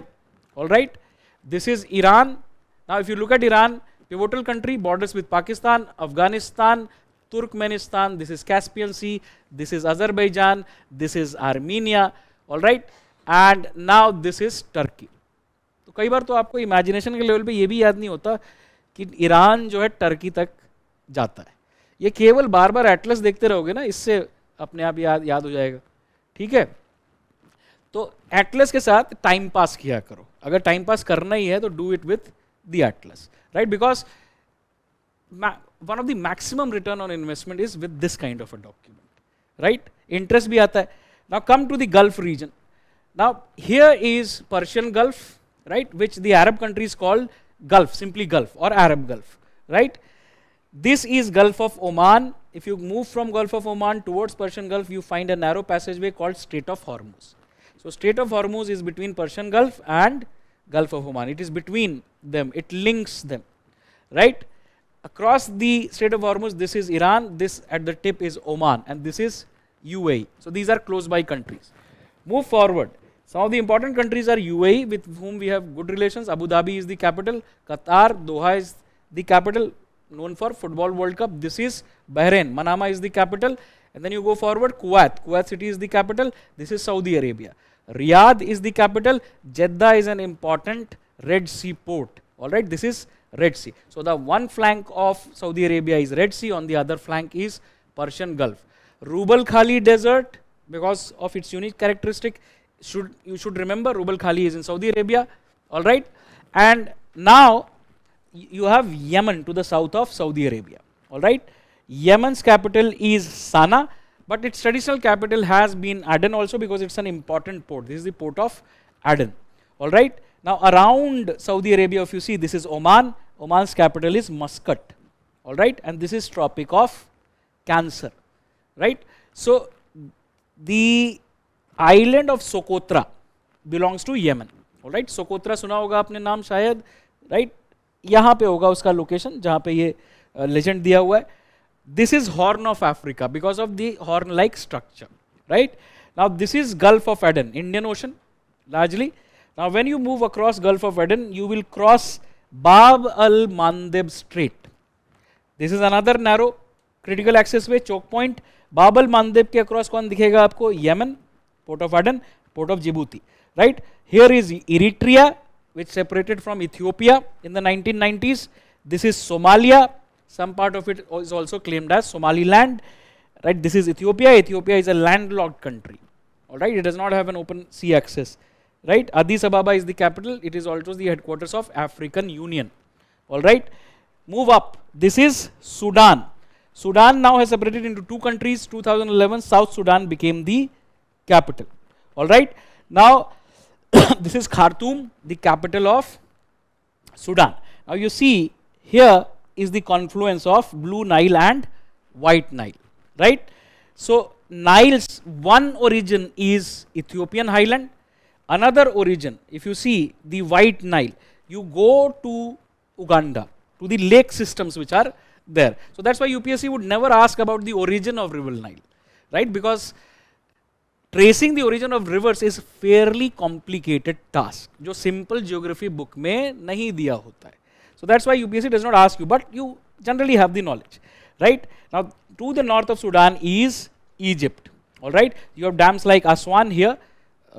Significant archaeological sites around it also, Luxor, right? And then you have Cairo, the capital. This is the port of Alexandria in the Mediterranean. This is Port Said in the Mediterranean. This is Sinai Peninsula of Egypt. अब यहाँ पे देखो बाबिल मंदिर से आए, right? Red Sea now is opening into two branches. One going in the northeasterly direction is Gulf of Aqaba. Here you have opening of Israel. The town of Eilat of Israel is here. Aqaba is a town itself in Jordan, and Sinai Peninsula of Egypt. Sharm el Sheikh में COP26 हुआ था. Sharm el Sheikh is a Red Sea resort. ये हर अखबार में छपा होगा. So if you should not be surprised if UPSC simply asks Sharm el Sheikh is located in. All right, COP27 पढ़ लिया, but that is basically how you connect, correlate with things. ठीक है, अब यहाँ से हम दूसरा जाते हैं जो नॉर्थ वेस्ट डायरेक्शन में. So this is the Suez Canal, a man-made critical access point. All right, Suez अक्सर न्यूज में रहता है, Suez traffic etc etc. Right, a lot of trade passes through. Egyptian president was in India, so current affairs of January also it was covered. And now you enter into Mediterranean, Red Sea, Mediterranean, right? This is the Levant, all right? Levant region. Why? Simply for purpose of simplicity to understand, this is the eastern margin of the Mediterranean, all right? And areas of Israel, areas of Lebanon, some areas of Syria, also in some conceptions areas around Jordan are considered to be a part of it. Fertile Crescent and Levant, ऐसा term हम use करते हैं.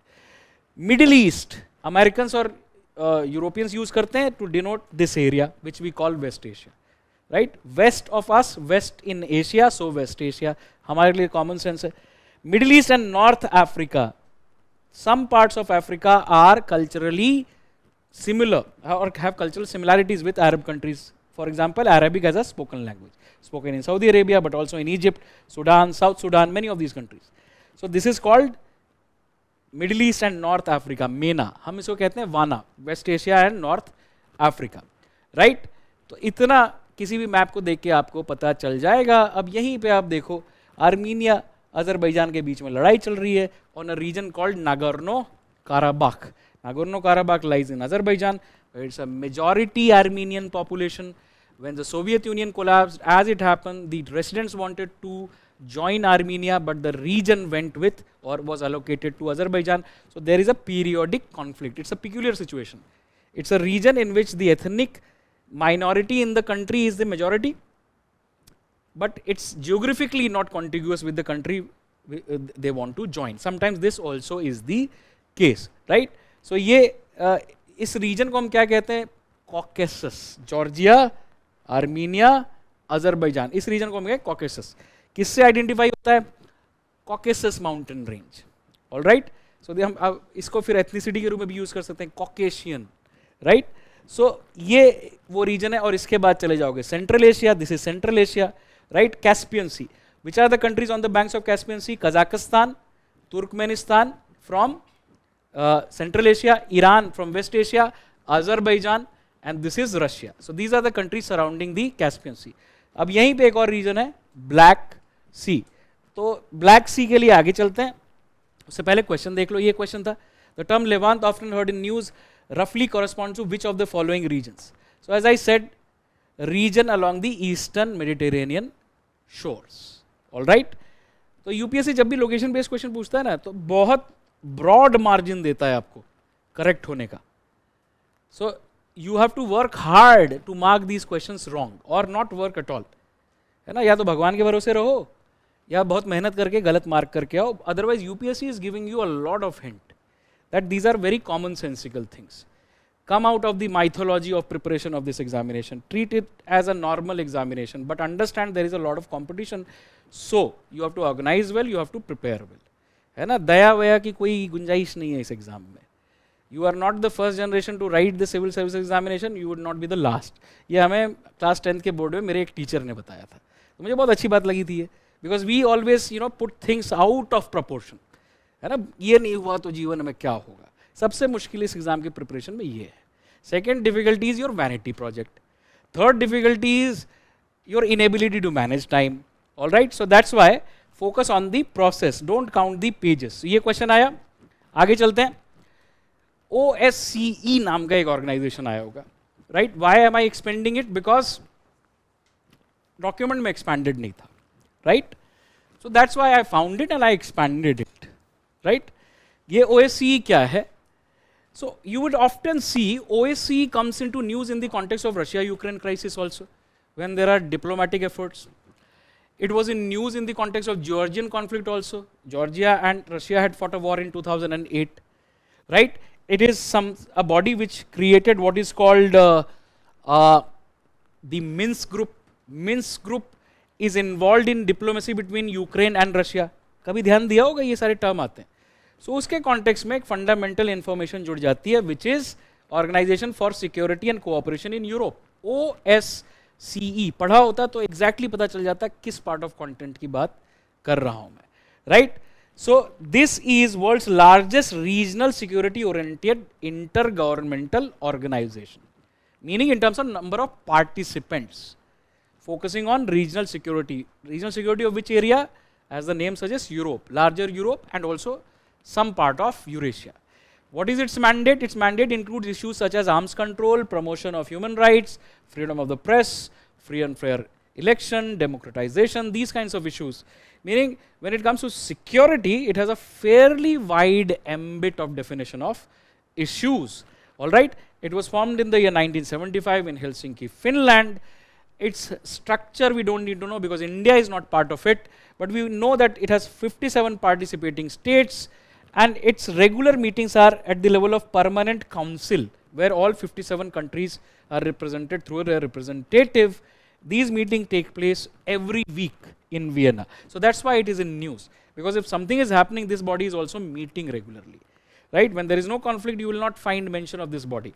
But when there is a conflict in Europe, Russia-Ukraine conflict, you will see this body's name coming into picture, because there is lot of diplomacy, back channel negotiations which go on in an attempt to contain a conflict, क्योंकि conflict is not controllable. It's like wildfire, है ना? पड़ोसी के घर में आग लगी है तो बुझाने की कोशिश करना, क्योंकि वो आग अगला आपके ही घर पे आने वाली है. So that's why collective security organizations or collective defense organizations are preferred by some countries. It is not like NATO, it's not an alliance. All right? So its main task is diplomacy. All right? So ये जब पढ़ोगे तो अपने आप समझ में आ जाएगा कि ये किस part of content से है. Right?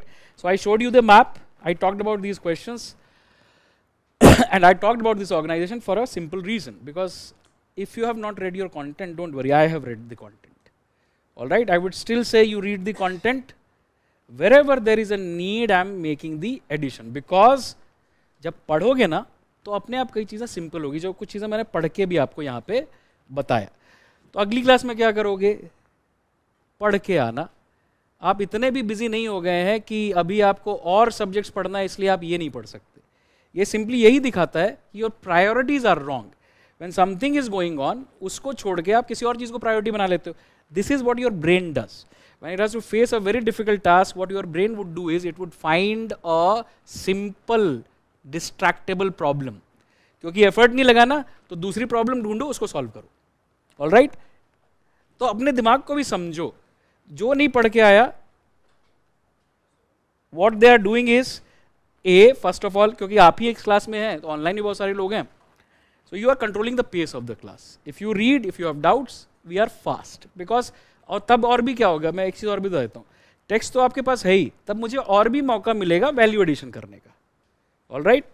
अगर आप पढ़ के आएंगे, otherwise it would be about completing the document. चलिए, I will stop here. In the next class, of course, there would be questions from what? The coverage that we have done so far. Next topic that I will open up with is India, Russia. All right? वहाँ से मैं open करूँगा next class में. इसका मतलब ये है कि आपको वो पूरा पढ़ के आना है और वहीं तक पढ़ के नहीं रुकना. जितना आगे तक पढ़ के आओगे उतना आगे तक कवरेज हो पाएगा. Please take care of this and thank you. That would be all.